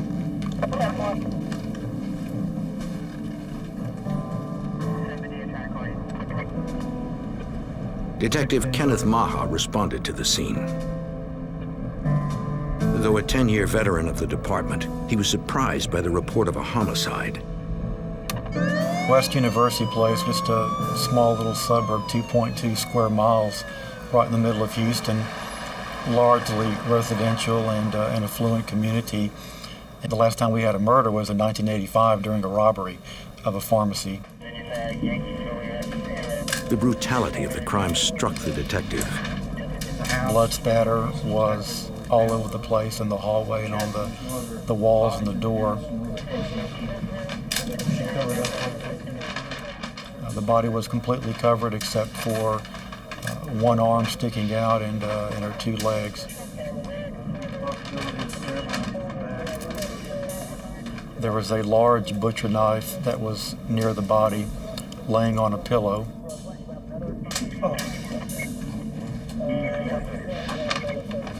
Investigators also recovered a heavy, blood-spattered blunt object nearby.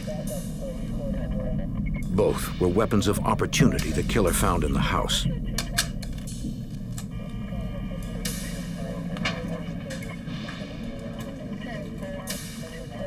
Police contacted the doctor's husband and learned he had taken the couple's 2 children out of town to visit relatives before Christmas. They'd been gone for several days. The victim had work obligations to take care of that week, so she was not able to travel with him. Take a look at this over here. Evidence suggested that the killer had taken his time in the house. He tore open Christmas gifts and rummaged through the victim's belongings. The contents of her purse were spilled out, and her driver's license was clearly left out and displayed. It was quite strange to see it like that.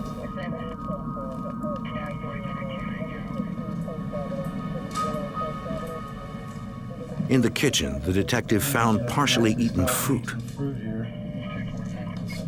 Possibly more evidence the killer had lingered in the house.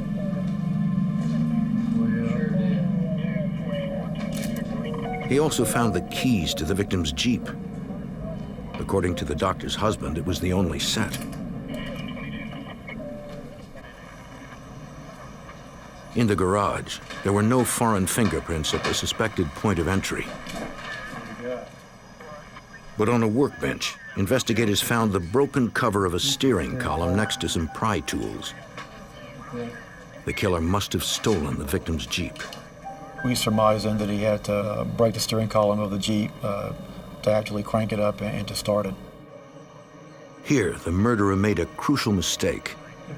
When I picked up the large piece of the steering column, I could visibly see fingerprints on the shiny black plastic. The column cover was bagged for later analysis at the lab.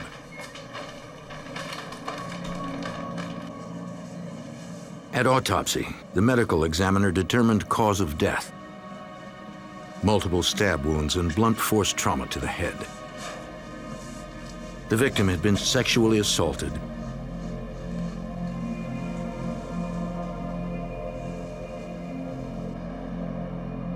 The gruesome nature of the murder worried Detective Maha. It just didn't fit the pattern of a random killing. It was a step beyond. Investigators knew that killers like this usually don't strike only once. 2 days later, and 200 miles away, San Antonio police found an abandoned Jeep in a motel parking lot. The plates were traced to West University Place. It belonged to the doctor. The plastic cover of the steering column was missing. Inside, investigators found a guitar and a meat cleaver. The doctor's husband had noted that both items were missing from the house.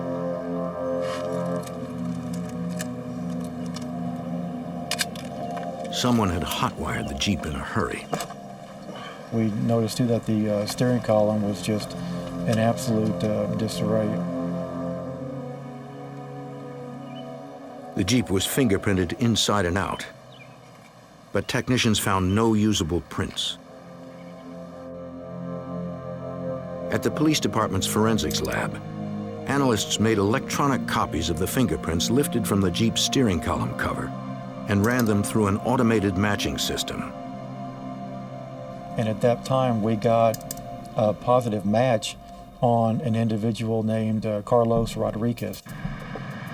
A computer check revealed another name, Rafael Resendez Ramirez.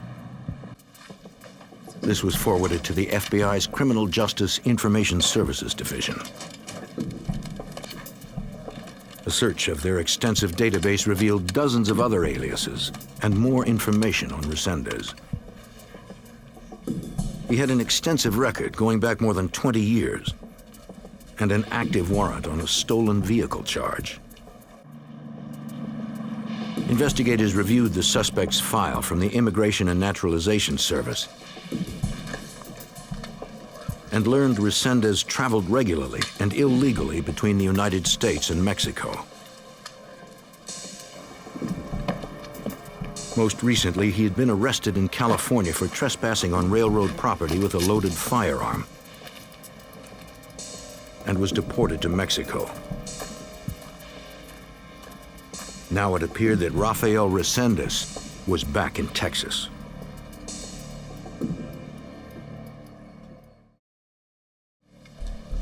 His transient lifestyle would make him difficult to find. Detective Maha searched the suspect's records for a place to start and found the name of the fugitive's sister. She lived in Albuquerque, New Mexico. In a prearranged phone conference, Maha spoke with her at the Albuquerque Police Department. I'd be able to get some things, some information about your brother, if that'd be all right. She wasn't able to tell me a whole lot about current activity of her brother. She did not have much contact with him. She did mention that he would sometimes drift through Albuquerque, stay with her for a few days, and then just disappear. Detective Maha asked her to call if she heard from her brother. And I think there was a little bit of anger and resentment on her part at having to be involved with it. She really didn't want to be associated with him, if indeed he was a real killer as we thought that he was. Authorities also asked the public for help. They distributed wanted posters along the train routes Resendez was known to use. Dozens of tips turned up nothing.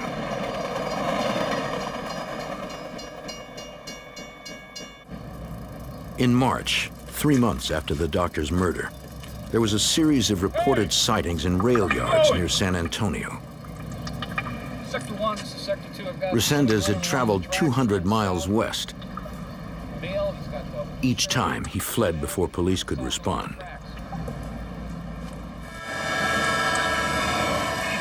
The suspected killer was still on the move, hopping trains and eluding authorities. With thousands of miles of train tracks to choose from, Rafael Resendez could be anywhere.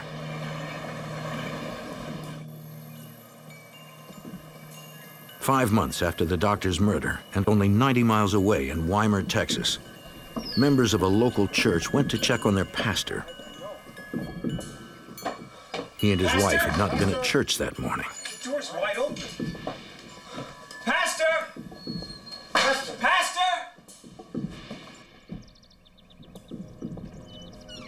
The couple was found, murdered in their own bed.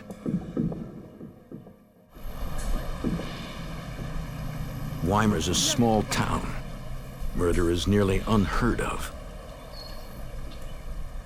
Texas Rangers and the Fort Bend County Sheriff's Office arrived at the scene.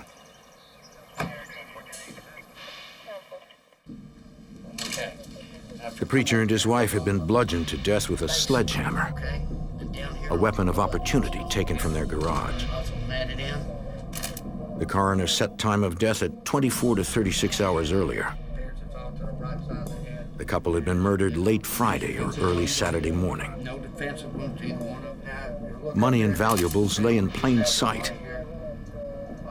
Robbery was clearly not the motive.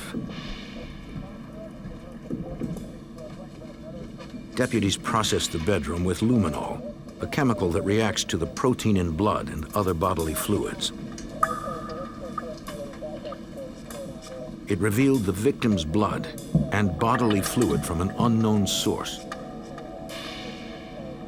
Forensic testing later revealed the woman had been sexually assaulted.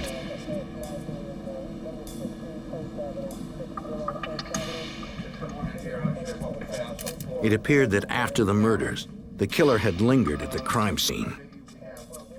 He ate in the victim's kitchen and took his time studying their driver's licenses.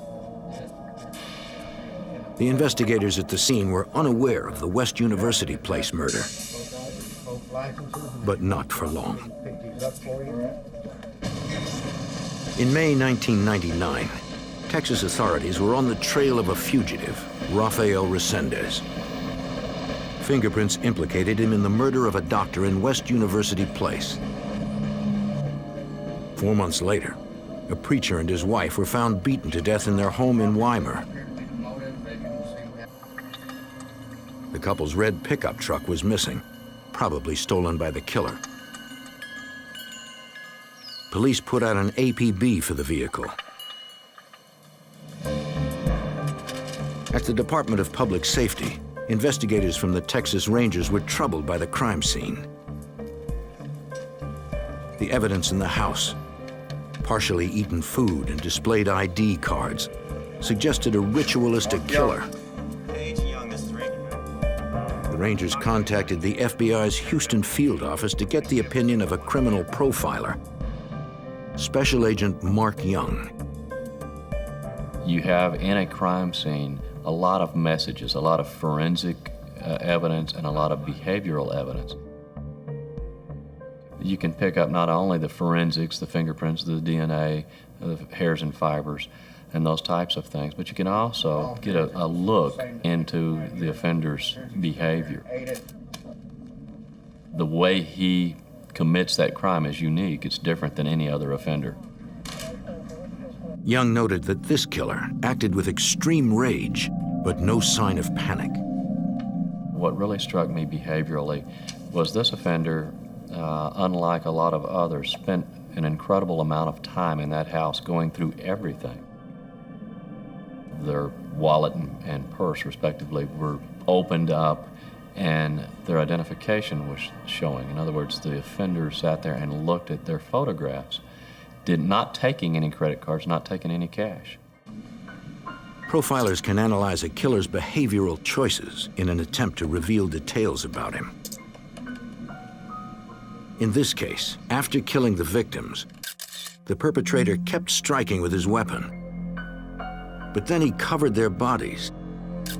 This suggested perhaps even he was repelled by the results of his actions. Displaying the victims' ID cards might be an act of domination, as if he wanted details about the lives he had taken. One of the Texas Rangers Young spoke to had seen something like this before. He realized, because he had some knowledge of the case in West University, that some of the same types of things had happened. And he said, hey guys, could this be connected? Not only are we looking at some MO that seems similar, but we're looking at behavior, this ritualistic behavior, or what we call sometimes signature of an offender. If there was a connection between the two cases, the forensics lab would find it. One of the advantages we had is that we had forensic evidence in both places. We had fingerprints and DNA evidence in the West University case. We also had DNA evidence at the Weimar location. DNA analysis revealed that the bodily fluid recovered in both cases matched. The same man sexually assaulted both women. Since the first victim's Jeep had been recovered, investigators wondered how the killer got to the second crime scene. In both cases, a vehicle had been stolen after the crime. That would have meant, traditionally, that somebody had to bring the person there, or that they were somebody from close by. Young studied the case file of suspect Rafael Resendez. There was information already in that fugitive investigation indicating that Resendez got around by train. According to the file, there were train tracks 50 yards from the doctor's house in West University Place. We turned around and looked. There's a train track immediately across the street from the Weimar location. With the two cases directly connected, investigators believed Rafael Resendez was a ritual serial killer. The manner that he did these crimes is somewhat evolutionary. You don't just wake up one day and boom, get involved in that type of crime. It's something that you've practiced, you've built up to, and you've done before. And he's not going to stop all of a sudden either. They feared Resendez was using stolen vehicles and the railroads to find his next victim.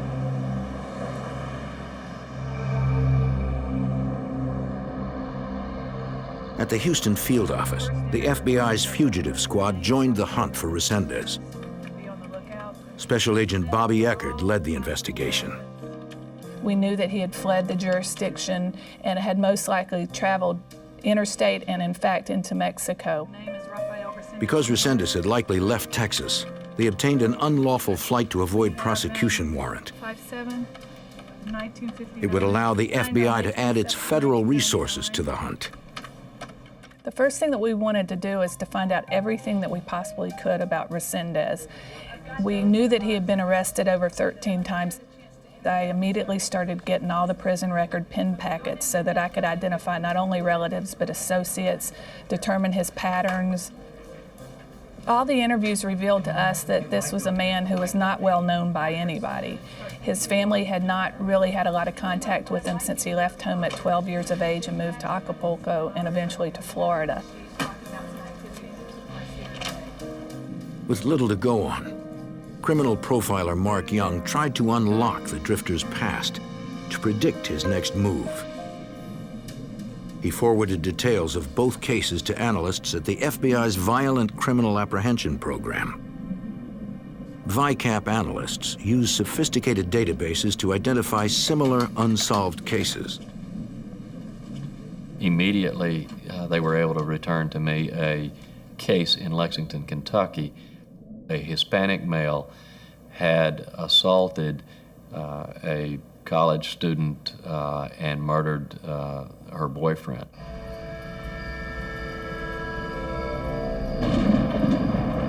This happened late at night in 1997 near the railroad tracks where these two had been walking. The male was killed by his skull being crushed by a rock, and the female was sexually assaulted. She was also physically assaulted, pretty severe injuries.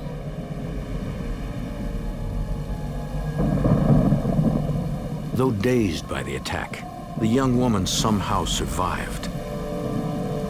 Seeing that her boyfriend was dead, she made her way to a nearby house where residents called the police. She was able to give them an artist depiction, through a local artist, of the offender. Young received the sketch from the Lexington Police Department. I compared it, and I didn't immediately say, wow, you know, this is him. What I felt was kind of a guarded optimism that this could be the same guy. But a sketch isn't proof. Young needed scientific evidence to be sure. He learned that the Lexington police still had DNA samples from the sexual assault 2 years earlier, and arranged for the samples to be flown to the FBI lab in Washington, D.C.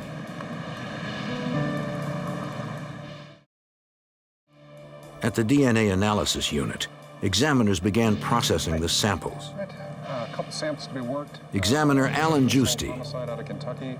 We look at 13 different unique DNA regions, and we develop an individual profile at each one of those regions. I describe it like looking at a person's physical characteristics. You can look at one DNA region and it might be the same as another person's. And that'd be like saying that two people both have brown eyes. Well, that's very common. You look at 13 different DNA regions, it's like saying somebody has brown eyes, is left-handed, is 6'3", is got red hair. The more DNA regions you look at, the more complete the picture you get of the person. After mapping the DNA profile of the perpetrator from Lexington, Giusti contacted the examiners in Texas who had mapped the samples from Weimar and West University Place. By comparing the results that I obtained with the results they obtained, we were both able to determine that we had a possible common donor. In other words, the same person was committing these crimes. In Texas, Young forwarded the news to the other investigators. I was able to call Lexington PD, and I heard a lot of hooping and hollering because they thought it was going to be an unsolved case. Lexington police now had Rafael Resendez as their prime suspect. Authorities across the Southwest canvassed homeless shelters and train yards. They knew Resendez was out there, somewhere. On May 28th, authorities found the preacher's truck abandoned near a train yard in San Antonio. It looked like Resendez had returned to the rails. Finding him would be an overwhelming task for Special Agent Eckert and her team. We had never faced this type of obstacle before. There are thousands of tracks, there are thousands of trains every day. And it was difficult to determine which line that he rode. With a massive search area to cover, they had to be resourceful.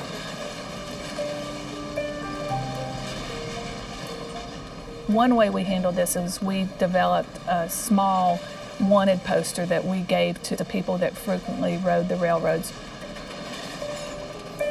In train yards across the nation, locals were advised to be on the lookout for Rafael Resendez.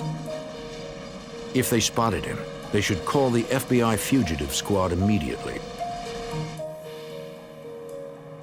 When we received these calls, we would contact the railroad police. They would pull the person off the train and identify them.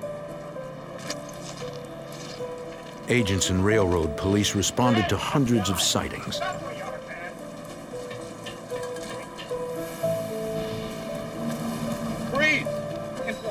Each time, it wasn't Resendez.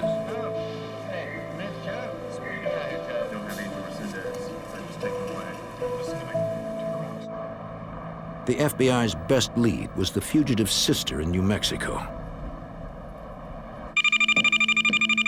Agents stayed in contact with her, hoping she might hear from him. If for any reason he's contacted you, And if she did hear from him, they hoped she'd talk. No, I told you the last time we spoke that... So far, it seemed the only way to track Resendez was to follow a trail of bodies.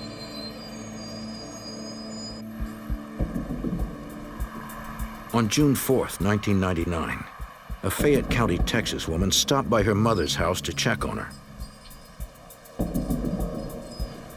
The 73-year-old widow lived alone. The house had been ransacked. Mom? There was no sign of her mother.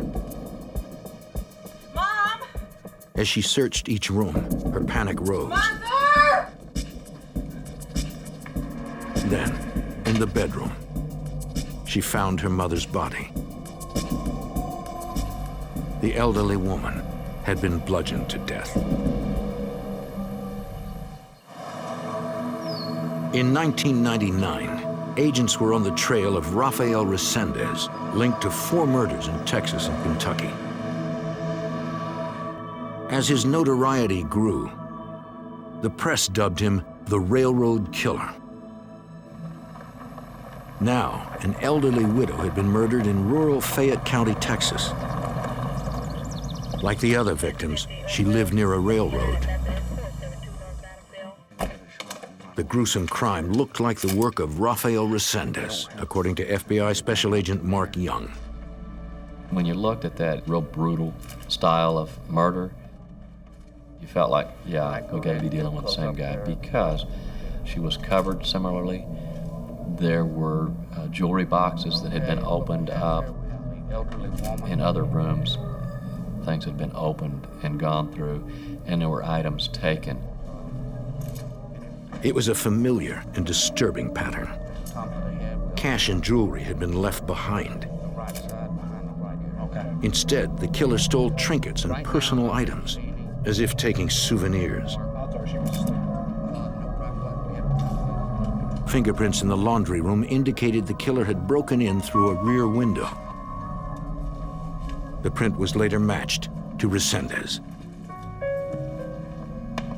After slaying his victim, he was in no rush to leave. Not only did he go around to all of the rooms, take certain items, and spend an inordinate amount of time, he went and had some fruit and some bread, which was a thing that we had seen a number of times. I take that to be more of a signature showing that I totally own and dominate this individual and their belongings, more than I'm hungry and I need something to eat. 2 distinctive clues at the Fayette County scene seemed intended as a message to investigators. A newspaper had been placed on the sofa, open to an article about the recovery of the preacher's stolen vehicle. In a guest bedroom, they found a toy train. It had been recently unpacked and set up on the bed. It seemed the railroad killer was taunting the authorities. Right. A canine unit followed his scent to the train tracks. From there, the trail went cold.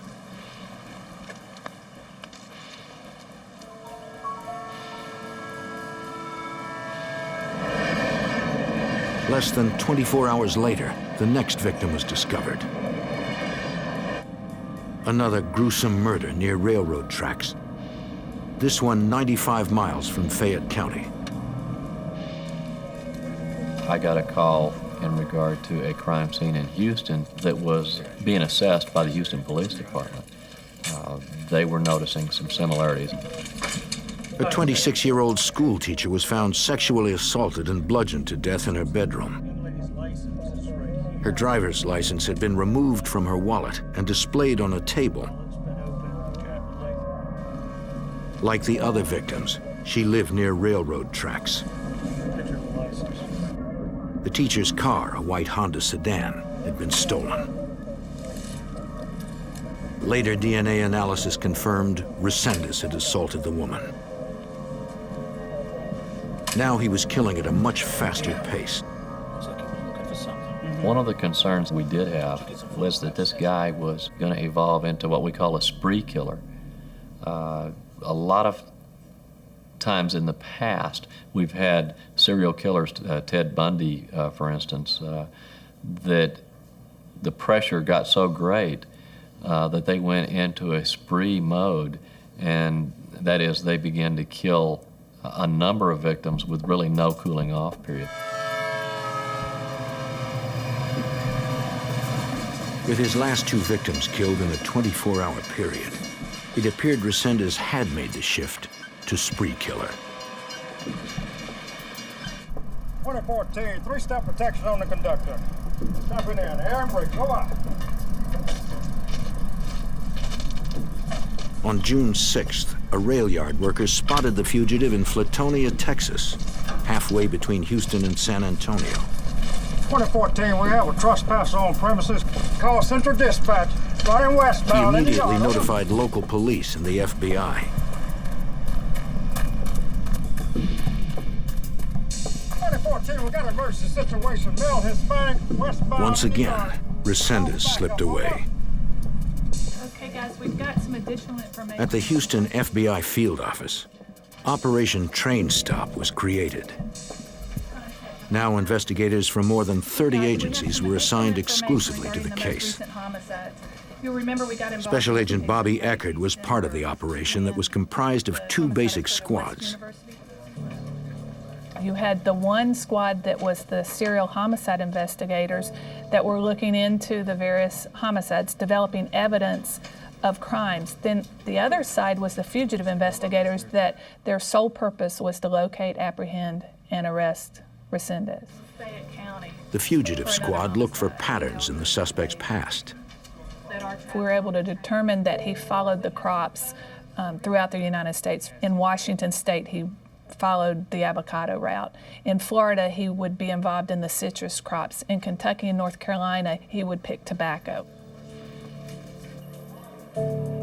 After identifying farm work sites and addresses of friends and family, agents would try to eliminate these comfort zones. You go everywhere that you can possibly think of that the fugitive might show up. By going there, by law enforcement presence in those places, people aren't willing to help out the fugitive anymore. But this fugitive was comfortable traveling fast and on his own without any help. And his murder spree was not yet over. 8 days after the school teacher was killed in Houston, her car was found 300 miles away near the Mexican border. Inside was a knife, but no sign of where Resendez had gone. Nearby were train tracks, giving the killer a clean escape to almost anywhere.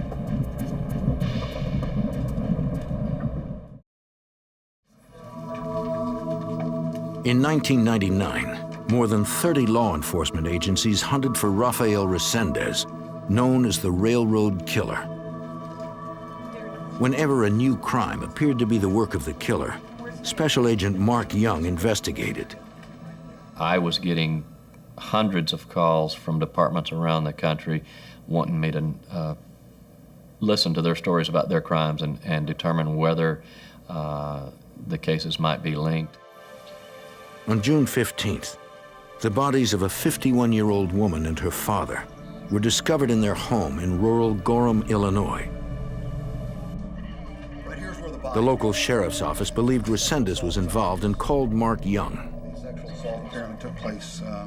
As soon as we walked onto the scene, we could have been in one of our crime scenes in Texas. The double rail tracks were right behind the older man's residence. The killer broke in through a back window. He used a weapon of opportunity, a shotgun he found in the home. He stole a few trinkets and ate the victim's food.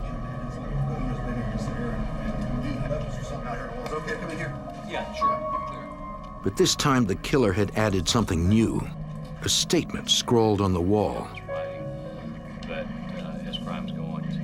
A lot of people thought, oh God, we got some other type of offender here that's making a political statement. Pseudo-intellectual type individual. But Young knew better. He had reviewed the fugitive's prison file, including his correspondence. He had been writing political messages and letters that we were able to view in the past. That was even further indication to me that this is the same offender, because this now is the rest of his fantasy coming out. In his own mind, Resendez was a deep political thinker. But authorities knew he was a vicious predator. He was tied up in this chair. She was draped across the coffee table. They believed he got to Gorham on the train and left in the victim's car, which was recovered the next day 60 miles south near the Kentucky border. Police across the country checked cold cases looking for murders Resendez might have committed. Special Agent Young investigated one in Hughes Springs, Texas. In October of 1998, a woman had been beaten to death with an antique flat iron. Though unsolved, the murder had been thoroughly investigated and documented. And I felt like there was a good possibility that Resendez was responsible for that case too. Didn't you tell me? We had blunt force trauma. She was an elderly victim. She was not sexually assaulted, but she was covered in a similar fashion. And in looking at his crime scene photography, I see where her identification had been placed up as if the offender looked at it, because it happened at home. Because the spree killer could be anywhere, the FBI placed Rafael Resendez on their 10 most wanted fugitives list. His mugshots were posted with 30 different aliases. Special Agent Bobby Eckert hoped it might shake new leads free. What this does is it raises the awareness of the case, the fugitive status, and it also allowed for us to offer up to $50,000 for the successful apprehension of Resendez. News of the Resendez case swept through the country. On heightened alert, agents and police searched hundreds of freight trains and train yards.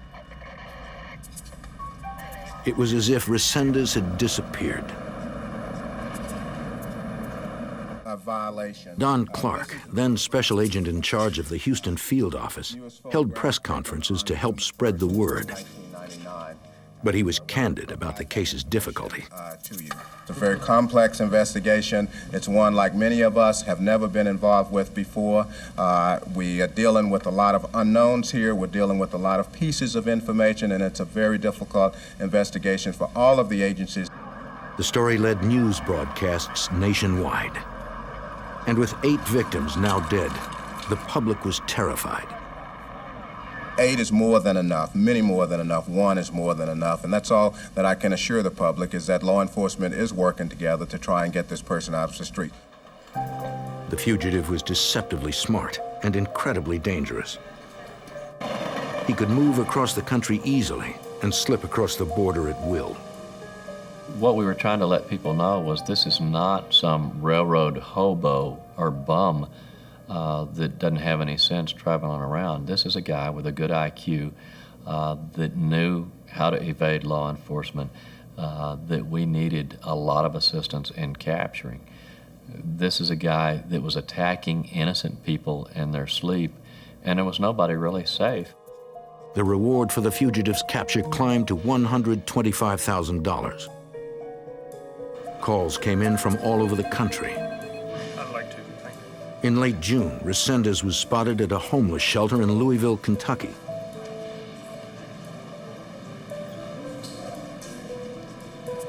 But he never stayed in one place for long. Before the police could arrive, he was gone. Sergeant Mark Barnard of the Lexington, Kentucky Police Department warned the public. If I lived near a railroad track, I'd certainly have it well lit. I'd check and make sure nothing is out of the ordinary. I'd know my environment, my neighbors. I'd check my doors and windows. The tips kept coming. We had 3,178 calls that came into the command post. From those calls, we generated over 1,100 leads. In other words, things that needed to be done throughout the United States and in Mexico. One credible tip was phoned into the Denver field office. The caller reported seeing Resendez at a house in Commerce City, Colorado. After authorities traced a phone call from the house to the Mexico town where Resendez had family, a tactical arrest team responded and moved in for the capture. 7 months into the search for Rafael Resendez, an arrest team raided a house in Commerce City, Colorado.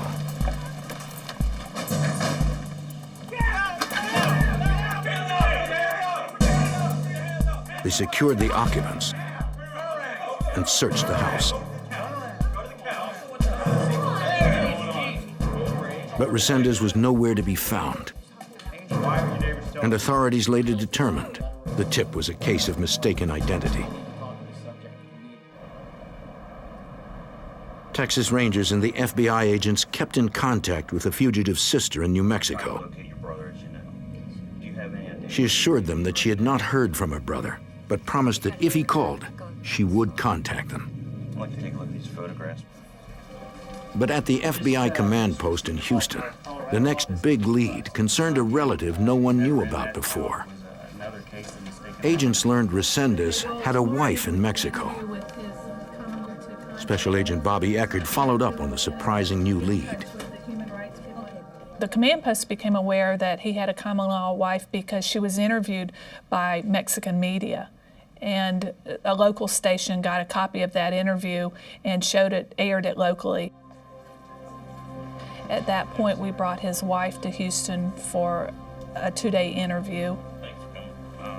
Authorities needed to know as much as they could about Resendez, his patterns, and the places he had stayed. And did he write you all the time? She provided us with a lot of information about Resendez and his habits over the last 2 or 3 years. She advised that he brought her jewelry, he brought her figurines, sometimes little angel figurines. He brought her a guitar. I knew that a lot of these items had been stolen from crime scenes, and it in fact turned out that these items were linked to the homicides. She said Resendez had been in Mexico very recently, but she hadn't seen him in days. How were you made aware of that? She was cooperating because she feared he wasn't safe there. In Mexico, bounty hunters were after him. Resendez was running out of places to hide.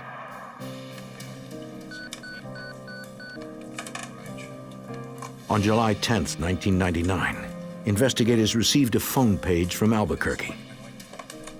It was the fugitive's sister. Yes, I'm returning your call. She needed to talk to authorities. Okay, we're on our way. According to Special Agent Mark Young. There were relatives in Mexico that were being approached by law enforcement, by bounty hunters, by curiosity seekers. Lopez, thank you for the page. Can you tell There me were people that really didn't care how they got him across. You know, dead or alive, I want the reward money. She said her brother had called her. She did not want him to be harmed. Law enforcement told her that we could effect a safe surrender for him, and we would agreed to treat him humanely and get him in custody to resolve this thing.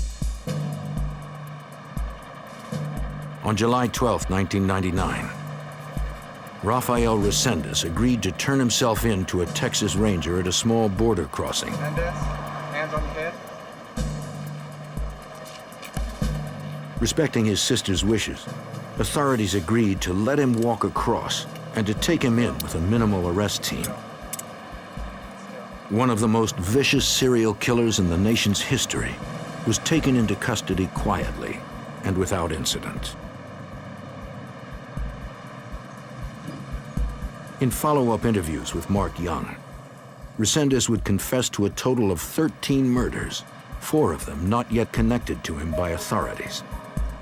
He could recall in incredible detail crimes that occurred several years before.